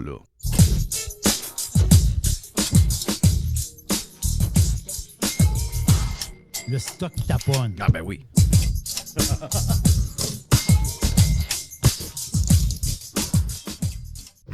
Radio Pirate. Faites partie de la révolution. Jeff Fillion. La poubelle à Jeff. La poubelle à Jeff. La poubelle à Jeff. Tiger me regarde bizarre quand on chante. Ah ouais. Ouais. Mais là, C'est bon, étant donné que tout le monde faisait comme le à Jeff vers le haut, là, moi, j'ai décidé de le faire vers en le bas. bas. Ben là, c'est parce OK, que puis là, personne ne le fait vers vous le n'avez haut, pas c'est ça? compris les harmonies, là. Non, je sais, on a de la misère. Il y en a avec un les qui fait vers... harmonies. C'est ça. On n'est pas vraiment des chanteurs. Ben non. On va se le We dire. are the world, vous l'auriez scrappé solide. Ah, arrête. J'aurais aimé ça être là. Ben oui. T'as-tu J'ai vu quasiment le goût de le réécouter. Ben oui. We Are the World. As-tu vu C'est- Jerry, toi? Ben oui, mais... Tu l'as vu? Mais non, t'as peu. Oui, je l'ai vu. Mais j'y ai pensé l'autre fin de semaine. Ben, pensez quoi? De le réécouter une autre fois. Oh, oui, c'est très Là, j'ai bon. dit, ben non, je ne vais pas l'écouter 2 fois. Là. Mais j'ai eu Parce le que là, à goût. date, on a parlé, moi puis Mr. White, mais toi, on n'a pas eu ton... Tu nous as pas dit comment tu as trouvé ça. Ah, moi, c'est vrai. j'adorais ça. Oui. Non, j'adorais ça. Vraiment. OK, Hey, dis-nous... Bob Dylan, c'est un essai de mêlée, lui. Dis-nous les... Non, les- Bob Dylan, il est comme embaumé. Là. Ouais. Il chante même pas. À un moment donné, il chante pas. Tu sais, il est comme... Non, c'est ça. tu sais, quand ils chantent tout ensemble, là, lui, Un des gars les plus overrated de l'histoire de la musique. Là. il se laisse porter. Là. Dis-nous lesquels t'as le plus aimé appelons-les tous les personnages qui ont fait partie de ça. Ben, Lionel Richie, Ah ouais. C'était lui le genre de boss. Là. Mais moi, quand j'ai connu ma femme, elle, c'était des années 80, en 86 exactement, elle, c'était une fan. La première fois que j'ai embarqué dans son char, c'était du Lionel Richie qui jouait. OK, tu l'as gardé pareil, t'es bon. Oui. Ben non, je niaise. Qu'est-ce que tu veux, c'est extraordinaire. Ben oui. Mais elle avait... C'était un type Elle était agaçant. dans une mauvaise passe. Non, je sais pas trop que... Mais non, mais c'était une machine à hit là, à ce moment-là. C'était une machine à hit, puis tout... Mais elle, c'était ça. Puis quand je l'ai écouté, justement, j'étais avec elle, puis elle dit, Colin, elle dit, ça me donne le goût de réécouter du Lionel Richie. Non, mais c'est vraiment, vraiment bon. Puis non, Mais la question est bonne. Kenny Rogers, on le voit beaucoup. Tu me dis Lionel Richie, après ça, qui t'a Kenny marqué Rogers, on là-dedans? le voit beaucoup, mais on le voit pas bien parler. Tu sais, dans ça, on le voit pas trop... Mais lui, il a de l'air de un easy good going. guy, c'est Easy ça. going. Là. Il n'y a pas de l'air compliqué. Là. C'est ça. Le gars qui a pogné les nerfs, qui a sacré son camp, je le connais pas. Je m'en rappelle pas. Il y en a qui a crissé son camp. Ah oui, t'es tanné. Oui, c'est ça, il était tanné. Je sais pas trop à un moment donné. C'est parce qu'à un moment donné, il était rendu peut-être genre 4 heures du matin, là, puis il commençait à être fatigué un peu. Puis là, lui, il a pogné les nerfs, puis il est parti. Ah bon? Je ne connais pas ce chanteur-là. Mais, Prince n'est pas venu. Non, c'est ça. Prince n'est pas venu. Ben, Moi, je vais te dire, gars, je vais te donner des noms que dans We Are the World, là, je vais vous dire une affaire. Quand j'ai. Tu sais, là, maintenant, moi, je fais souvent jouer YouTube. Mettons, je suis en train de faire de quoi. Le soir, je vais laisser YouTube choisir les tunes pour moi. Puis vu qu'on a écouté We Are the World, ben, on dirait que. Parce que moi, après le documentaire, j'allais réécouter le vidéo intégral parce qu'on ne l'a pas dans le documentaire. Puis, tu sais, puis là, ben, j'allais réécouter. Puis là, de temps en temps, l'algorithme me le repasse. Ouais. Bon, tu sais, je veux dire, même dans le temps de We Are the World, j'écoutais pas ça dans mon char. C'est ça qui est bizarre. Là. Non, c'est Puis là, ça. aujourd'hui, je vois ça, puis tu sais, je le vois pas de la même manière parce que j'ai vu la patente. Puis, écoute, dans les performances vraiment bonnes, puis à cause de ça, je te dirais que le mélange Daryl Hall avec Steve Perry. Oh. Ça, c'est un des bons mélanges. Puis je pense qu'à travers, il y a la fille, là, voyons, la rouquine. Cindy Lauper. Time non? After Time. Ah, oui, Ouais, Cindy Lauper, je pense qu'elle Non, Cindy Lauper est dans un autre groupe, Jeff. Dans un groupe? OK. Ouais. Ah non, elle est avec Huey Lewis. Oh, oui, c'est ça. Et Huey Lewis, qui devait pas. Il était là dans la gang qui chante parce qu'ils ont fait les chœurs avant de faire les solos. Donc, nous, dans l'écoute de la toune, on a l'impression que tout est fait en même temps, mais ils ont tous fait les chœurs avant de faire les solos. Est-ce que je me trompe? Pour Huey Lewis, il a remplacé Prince? Il a remplacé Prince. C'est ça. Puis là, Huey Lewis, il dit, ben non, je vais chanter après Michael Jackson. Êtes-vous fou? Mais il était honoré de ça, d'être choisi. Oui. Je sais bien. Mais Christy qui était bon. Mais ça. C'est un des bons bouts de la toune. Huey Lewis, là, dans ce bout-là, il m'a dit de quoi? Il s'accroche pas à peu près, là. Ah non, c'est très bon, c'est excellent. C'est à réécouter. Jeff, je t'ai mis... je sais pas si tu veux le faire jouer, c'est parce que j'ai tellement... Je t'ai envoyé ça hier. Puis, attends un peu, je vais juste le renommer, là. Parce que ça ici, nommé différemment. Je vais rabouter les deux bouts. OK, 4,56. OK, je l'ai renommé, là, mais va chercher la... Tu sais, ce que je t'ai envoyé hier, la pub Lionel Richie, Dave Grohl. L'as-tu écouté? Je l'ai pas écouté. Ah, OK, ben... Tu me l'as envoyé, mais je l'ai pas écouté. Je te la mets, ça s'appelle Lionel Richie, comment je te l'ai nommé dans le show. Fais-lui un petit refresh. Là. OK. Et c'est parce que, je sais pas, écoute, cette pub-là, je me rappelle pas, c'est-tu relié à un produit? Je suis même pas sûr. En tout cas, si c'est relié à un produit, je me rappelle pas du produit, là.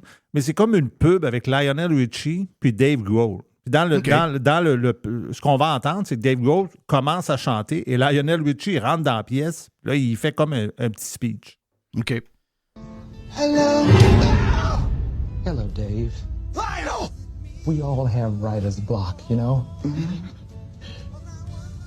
But that's my fucking song. That's my fucking song. You understand what I'm saying? I like that song. No. I love that song. That's one of my favorite songs. I love singing that song. Love that song. Get your own song, nerd. Dave Grohl chante une toune ben mollo de Lionel Richie, c'est sa toune préférée. C'est une grosse toune, par exemple. Oh. Puis là, il dit à Dave Grohl... Ça, c'est Endless Love, hein, qui joue en arrière? Non, c'est Hello, non? Ah, c'est Hello qui joue? Ben, me semble. Ou c'est Endless Love? Non, c'est Hello, hein? Me semble que c'est Hello. Puis là, à la fin, Lionel Richie, il dit « Trouve-toi tes propres tunes. » Parce que veut pas, Endless Love a marqué notre jeunesse. Oh. Vous n'avez pas besoin d'être un fan de Lionel Richie pour avoir un souvenir sur Endless Love. Pourquoi, Jerry? Endless Love, tu dis Endless Love, la toune, tu parles? Oui. À cause du film. Ben oui, c'est vrai. C'est vrai. Oui. On est Brooke Shield. Y a-tu quelqu'un qui a 55 ans, 57 ans, 58 ans, 59 ans? Je l'avais oublié, le film. Qui avait 13-14 ans, première pulsion sexuelle. Qui n'a pas fait à un moment donné un genre de petit en pensant à elle. Là. Excuse-moi, là. Tout le monde rêvait à Brooke Shield. C'est ça, 1981. 1981. Endless Love. C'est quand même un film de Franco Zeffirelli. Là. Hey, on a commencé à connaître Lionel Richie pas mal à cause de ça, mais lui, c'était une vedette pareille. Il était dans les Commodores, là, donc c'est pas d'hier, là, il n'y arrivait pas. Là. Mais ça a été notre première affaire avec une tune solo de... Tu sais, la tune était un peu c'est ça, pour le film, elle était parfaite, mais je dis, c'était pas très rock'n'roll, là, on va se le dire. Mais à cause d'elle... t'écoutais Endless Love, puis tu disais, OK, ça, c'est la toune avec Brooke Shield. Donc, c'est la toune de Lionel Richie avec Diana Ross. Diana Ross était dedans. Oui, exactement. Oui, c'est vrai. Ben oui, t'as raison. Elle a-tu une superbe voix, elle, dans le documentaire aussi? Oui. Quand elle chante son bout de We Are the World, elle a-tu une voix extraordinaire? Mais tu vois que elle, c'est une méga Elle était dans les Supremes. Ben oui, mais elle avait l'air d'une femme très simple. Ça veut dire, elle... On s'entend-tu qu'elle n'était pas la plus jeune de la place? Là? Non. Mais même à 4 h du matin, elle n'a pas choqué. Là. Elle avait toujours un sourire d'en face. Non, vraiment. Une des affaires qui m'a marqué dans le documentaire, là, on ne veut pas tout le raconter, mais là, écoute, il y a tellement d'anecdotes là-dedans. Al Jarreau qui est chaud d'ail, pas mal? Ou non, c'est que quand il Ouais, il y a beaucoup de y en vin. a un Capable de qui chanter. quand il y en a un qui décide de prendre un autographe de quelqu'un d'autre, Oui. là, il dit, j'étais gêné, j'ai demandé un autographe. Puis là, il s'est rendu compte que tout le monde avait la même idée dans la tête, puis tout le monde était gêné. Puis là, tout le monde s'est mis à faire signer ses feuilles de chat par les autres. Oui. Puis il y en Donc, a c'était un- tous des groupies Ouais. C'était des groupies. C'est Puis, une gang de grosses têtes ouais. ensemble, de grosses vedettes. Puis finalement, les gens étaient comme... Ils se connaissaient pas tant que ça. Et ils étaient des groupies de un et l'autre. Oui, c'est hot. Non, c'est capoté. Très capoté. Bon, ben avec tout ça, je sais pas, on dirait que tu as scrappé ma patente. Ben oui, non, c'est non, vrai mais que j'avais des sujets... dans la poubelle, il y a toujours un paquet d'affaires. Là. Ouais, C'est juste que... je veux juste... On n'en a pas parlé cette semaine, là. Mais je veux saluer... Pour moi, c'est très dur, ce que je vais faire là. C'est vraiment, vraiment très, très dur. T'sais, moi, je bougonne mon voisin d'à côté parce que c'est un gator. Moi, j'ai des...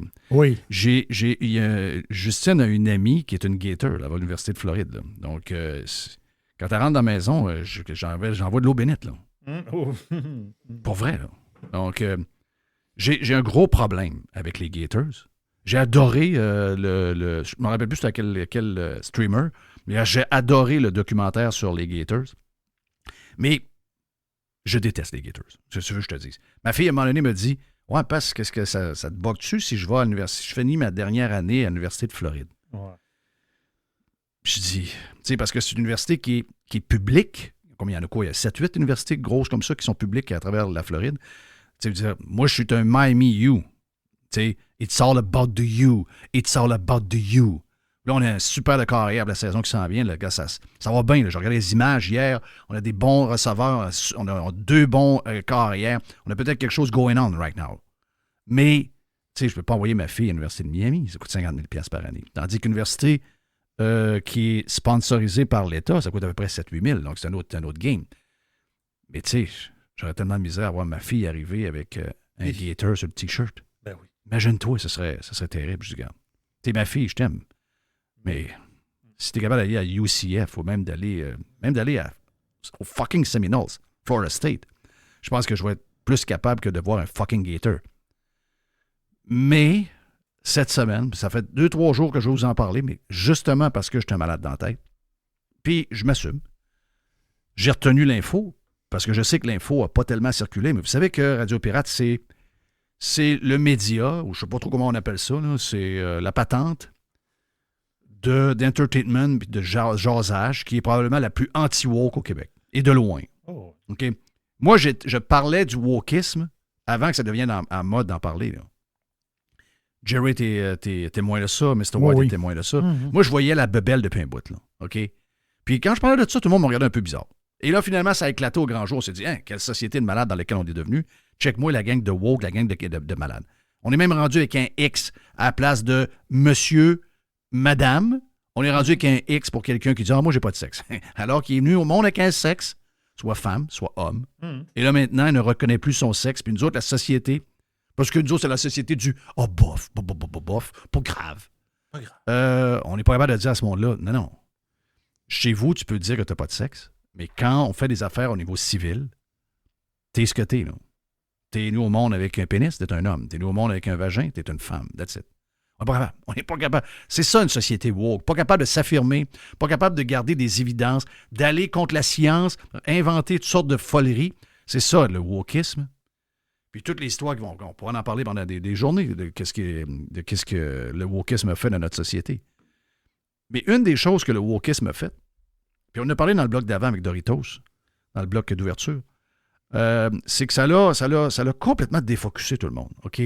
Puis là, c'est plus ce qui prime, c'est plus la compétence. Ce qui prime, c'est la diversité, c'est l'inclusivité, parce que c'est DEI. Retrouve-moi là, j'ai oublié le I, le E, là. Jerry, DEI. Ça, c'est le buzz que toutes les organisations se donnent. Donc, les organisations, au lieu de viser l'excellence, comme ils ont toujours fait, maintenant, il y a un genre pour être acheter en bourse, pour avoir des bonnes notes si vous êtes une organisation publique, pour être bien vu. Vas-y, Jerry. Diversity, equity, inclusion. Exact, voilà. Mais toute cette folie woke-là, fuck à patente, là. Donc, dans les écoles, on a vu ce que ça a fait. On a vu avec les 3 universités qui ont passé au cash, quand on a vu les manifestations palestiniennes. Les Palestiniens, en passant, là, les pro-palestiniens, ils avaient l'air une gang de caves. Tu sais, à un moment donné, moi, je commençais à trouver que Gaza, ça commençait à être too much. Mais là, je vous regarde devant des musées de l'Holocauste, allez faire ce que vous faites. Puis, je pense que des fois, vous méritez le claque à la gueule que vous mangez. Vous n'avez pas de classe. Vous êtes des sacrements de voyous, OK? Donc, vous courez après la marde, puis une fois que vous l'avez, vous nous suppliez de demander aux gens à qui vous faites la marde de vous sauver le cul. À un moment donné, là, comportez-vous comme du monde, on va s'occuper de vous autres après. Là, on dirait que quand j'ai vu ça, je me suis dit, ben, sacrément, il continue à faire les caves. Même et aussi plus capable. Même et aussi plus capable des protesteurs palestiniens, plus capable. Et aussi, ses idées communistes me dérangent. Il y a des affaires d'elle, elle a du gaz un peu, là. Puis quand elle-même, ça me déplaît pas du tout. Anyway, je reviens. Donc, les universités en question, dont Harvard, qui ont mis la bosse dehors, sont fait poser la question. Hey, au Congrès, qu'est-ce que vous avez fait pour empêcher les manifestations pro-palestiniennes qui demandaient le génocide des Juifs? Oh, ben on n'a rien fait, vous savez, il faut calculer, c'est en fonction de telle chose, puis tout dépendamment des circonstances. Pas capable de répondre. Pas capable de dire, mais non, on va condamner ça au plus sacrane. Ils sont pas capables. Pourquoi cette femme-là était là? Elle était noire et elle était gay. OK? C'est son nom de famille aussi, là, mais elle était gay et elle était noire. Donc, elle était dans la diversité. Elle n'a pas été engagée parce qu'elle était la plus diplômée, puis celle qui devait avoir... Écoute, c'est une université prestigieuse. Donc, maintenant, les choix, puis c'est le même dans les banques, c'est le même dans les entreprises, c'est le même dans les institutions publiques d'importance. Maintenant, on ne prend plus un homme blanc, hétéro, même s'il est le meilleur dans un concours pour un poste important dans une entreprise ou dans un endroit public, l'homme blanc, hétéro n'aura pas la job. OK? C'est quelqu'un de moins qualifié qui fait partie de ce groupe plus distinctif. Donc, diversité, équité, inclusion, DEI. Tout le monde est tombé là-dedans, là. Incluant les fucking Gators. Incluant donc les universités, parce que c'était pas le U. Pas le U, parce que le U est une université privée qui fait ses affaires. Mais eux autres, ils ont une partie publique, sont financés par l'État pour que les étudiants in-state ne payent pas cher pour l'université. L'histoire que ça coûte 50 000 à l'université tout le temps, c'est pas vrai. Pour quelqu'un qui est un Floridien qui va à l'université, mettons, de Floride, ça coûte aux alentours de 8 000 $. S'il reste pas loin, s'il a à rester sur le campus, il y a un autre montant d'à peu près 5, 6, 7 000 $ pour être logé et nourri. Mais les coûts c'est pas ce qu'on entend, là, OK? Ça, je veux le dire souvent parce qu'on entend toutes sortes d'affaires qui ne sont pas vraies. Mais l'Université de Floride, c'est ça que je veux vous dire. C'est que l'Université de Floride, les Gators, les fucking Gators, se sont débarrassés des 13 personnes. 13. OK? L'université a engagé 13 personnes full-time pour s'occuper des positions DEI. OK? Voyons. Il y avait 13 employés réservés pour ça. Oui, 13 full-time positions terminated and 15 personnes administratives out. Le DEI à l'Université de Floride. Et c'est très dur pour moi de donner le trophée de la semaine aux Gators. Là. Mais je le fais parce que c'est honorable. C'est les premiers à dire « Enough is enough ». Ça n'a pas de bon sens ce qu'on est devenu. On est en train de tout fucker à patente.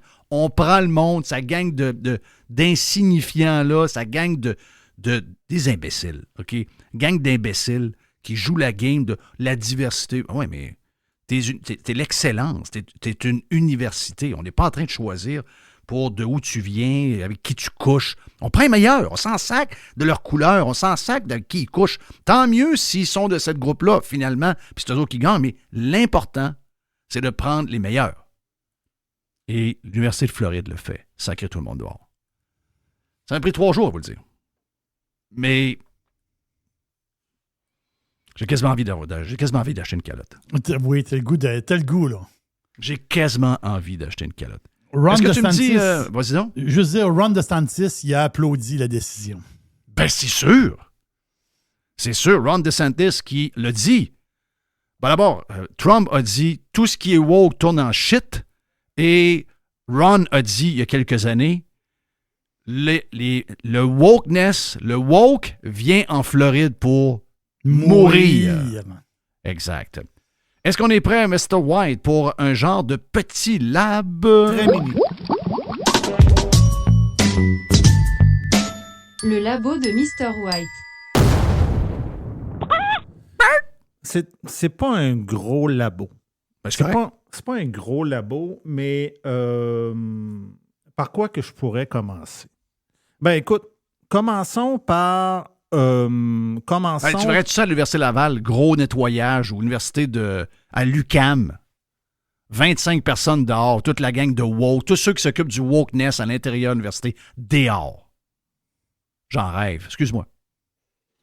Commençons par Boileau, finalement. Boileau, qui est le gars de la santé là, qui est en avant au Québec maintenant, là, qui est remplacé Arruda. Il l'a finalement avoué. OK? Je t'en dis pas plus. Okay. Ben, je t'en dis pas plus. Mais il l'a avoué.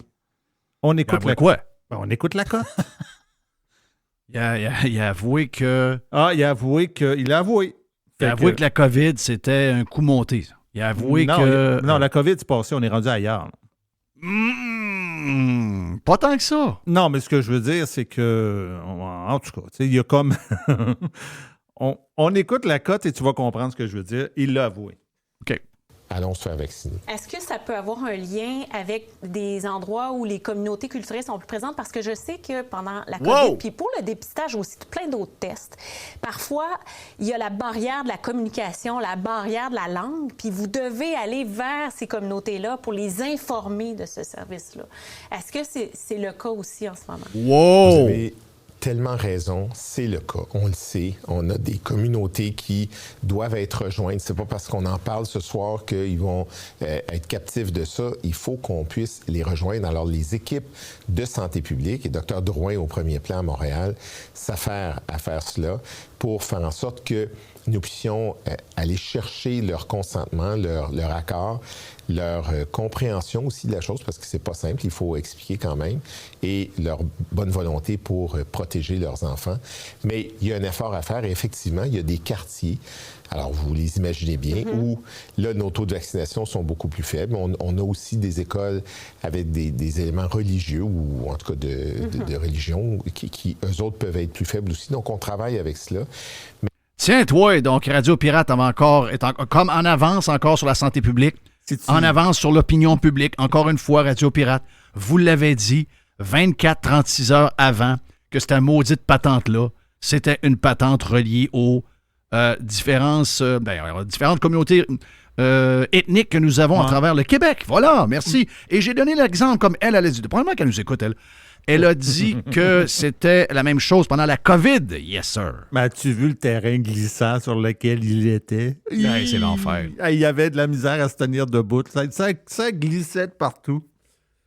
Une autre cote, c'est que, est-ce que tu savais que encore cette semaine, quelqu'un m'a envoyé ça hier, je ne dirais pas le média parce que c'est pas important, mais dans les médias traditionnels, il y a encore du monde qui rit du mot liberté. Qui vont sortir ça encore? Non, ça, c'est des imbéciles. C'est les plus imbéciles que j'ai hâte de parler. Je sais qu'on va faire l'entrevue aujourd'hui, mais on va la passer parce qu'on a beaucoup de stock pour les prochains jours. Donc, l'entrevue avec Christian Dufour va être vendredi pour les Pirates, OK? C'est ça. Donc, vendredi, on va parler de son livre, puis je sais que ça lui a ouvert le cœur de voir que un peuple qui aspirait à devenir un pays ridiculisait. Puis surtout un gars, l'exemple de ça, un des symboles de ça, c'est Richard Martineau. Et Richard Martineau, c'est un méga nationaliste souverainiste. Là. Est-ce que vous pensez qu'on a le goût de bâtir un pays avec des gens qui sont les architectes de ce pays-là et que la première chose qu'ils font, c'est de cracher sur le mot liberté? C'est impossible. Écoute, c'est impossible, ça ne peut pas arriver. C'est drôle. Des fois, on est connectés puis on se parle même pas. La cote que je vais te faire écouter, c'est une cote entre Richard Martineau et Stéphane Bureau. Puis la cote, regarde comment je l'ai appelée, la cote. Qu'est-ce que tu l'as appelé Stéphane Bureau. Non, je l'ai appelé... Merci Stéphane Bureau. Merci Stéphane Bureau. J'en dis pas plus, on l'écoute. Parce que toi, tu veux de la liberté, quelque chose de très important pour toi. Oui, puis c'est pas de la liberté. Parce que c'est aussi une chose qui, moi, m'a tué. Puis je sais qu'on a des opinions très divergentes sur ce qui s'est passé à Ottawa, pour t'avoir lu. C'est-à-dire que quand on s'est mis à tourner en ridicule, et j'ai pas de divergence d'opinion sur tout ce qui est épais, mais quand on m'a rapporté que c'était des gens qui étaient de la liberté, moi, je refuse qu'on puisse... Enfin, je refuse. Pour moi, là, j'ai pas la vérité. Mais je veux pas tourner en ridicule cette aspiration. Qu'elle soit mal canalisée, mal présentée, tout ça est possible. Mais pour moi, la liberté, justement, c'est pas la liberté. De toi. Ouais. Tiens, mon Martin. Il n'est même pas capable de le dire devant lui, liberté. Il l'a dit, liberté comme du monde en partant, parce qu'il n'était pas capable. C'est ça, il n'est pas capable. Richard Martineau, c'est un chieux, là. Richard Martineau, là, pour... finalement, là, on le veut aller avec l'histoire de choix, là, c'est un chieux, ça. Tu sais, quand on dit... c'est quelqu'un qui a deux faces, là. Il n'a pas été capable d'y dire à Bureau parce qu'il avait peur d'y dire. Et l'autre, il a rappelé tout de suite. Pas liberté, hein? On va dire. Wow. C'est ça. Est-ce qu'on a fini pour les petits... On aurait peut-être... je te dirais qu'on a peut-être une petite dernière cote, parce que moi puis Jerry, un matin, Jerry est toujours en maudit un peu quand je lui impose Radio-Canada le matin, parce que moi, des fois, j'écoute Radio-Canada parce que je veux savoir de quoi ils vont parler sur certains sujets. Et un matin, on avait dans le show de Masbourian, mais Masbourian est en relâche, tu comprends? Oui, il est en relâche. Parce que lui... il y a beaucoup d'enfants. Il y a beaucoup d'enfants, donc possiblement que... Fait qu'un matin, ils ont parlé du Super Tuesday qu'il y avait hier aux États-Unis. Et là, ils ont invité évidemment quelqu'un de la chaire Raoul d'Endurant. C'est toujours la même affaire. Et là, quand on écoutait ça un matin, Jerry était découragé. Parce que tantôt, on a entendu l'analyse de Denise de Beautiful. Puis je pense que Denise de Beautiful, pour parler de politique américaine, il est vraiment ferré. Puis c'est le fun. Très solide.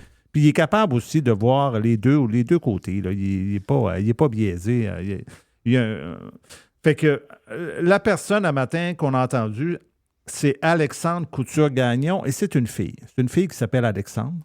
Donc, on l'a entendu. Puis là, j'ai sorti un petit bout juste pour te montrer un peu le ton que ça avait. Puis on écoute ça. Alexandre Couture-Gagnon de la chaire Raoul d'Endurant sur le Super Tuesday hier aux États-Unis. Yes. Est-ce que dans ce contexte-là, donc avec le retrait de Nikki Haley, est-ce que ça pourrait encourager certains républicains, selon vous, à voter démocrate pour éviter tout sur Donald Trump? Lui? C'est l'animateur. C'est la grande question. Hein? Est-ce que les gens aussi vont...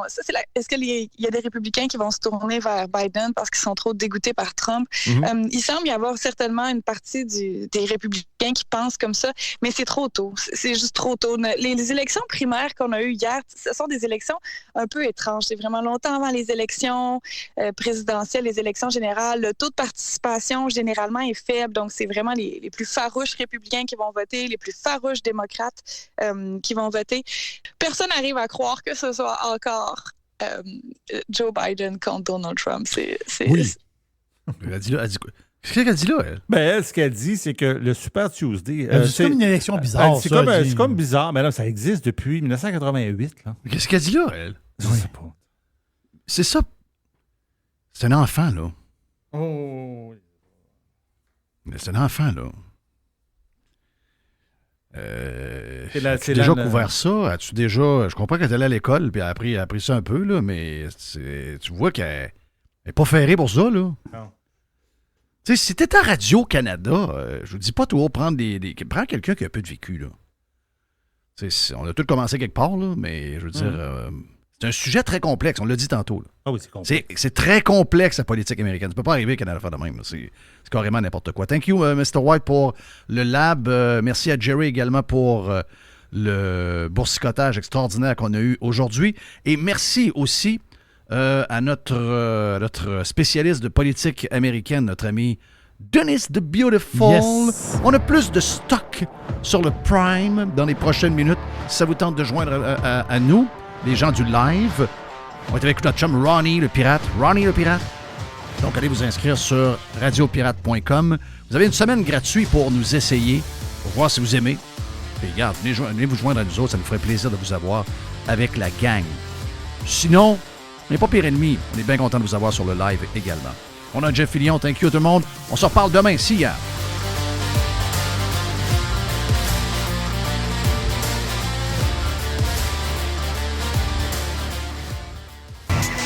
Juste du bon sac. La radio pirate de Jeff Fillion. RadioPirate.com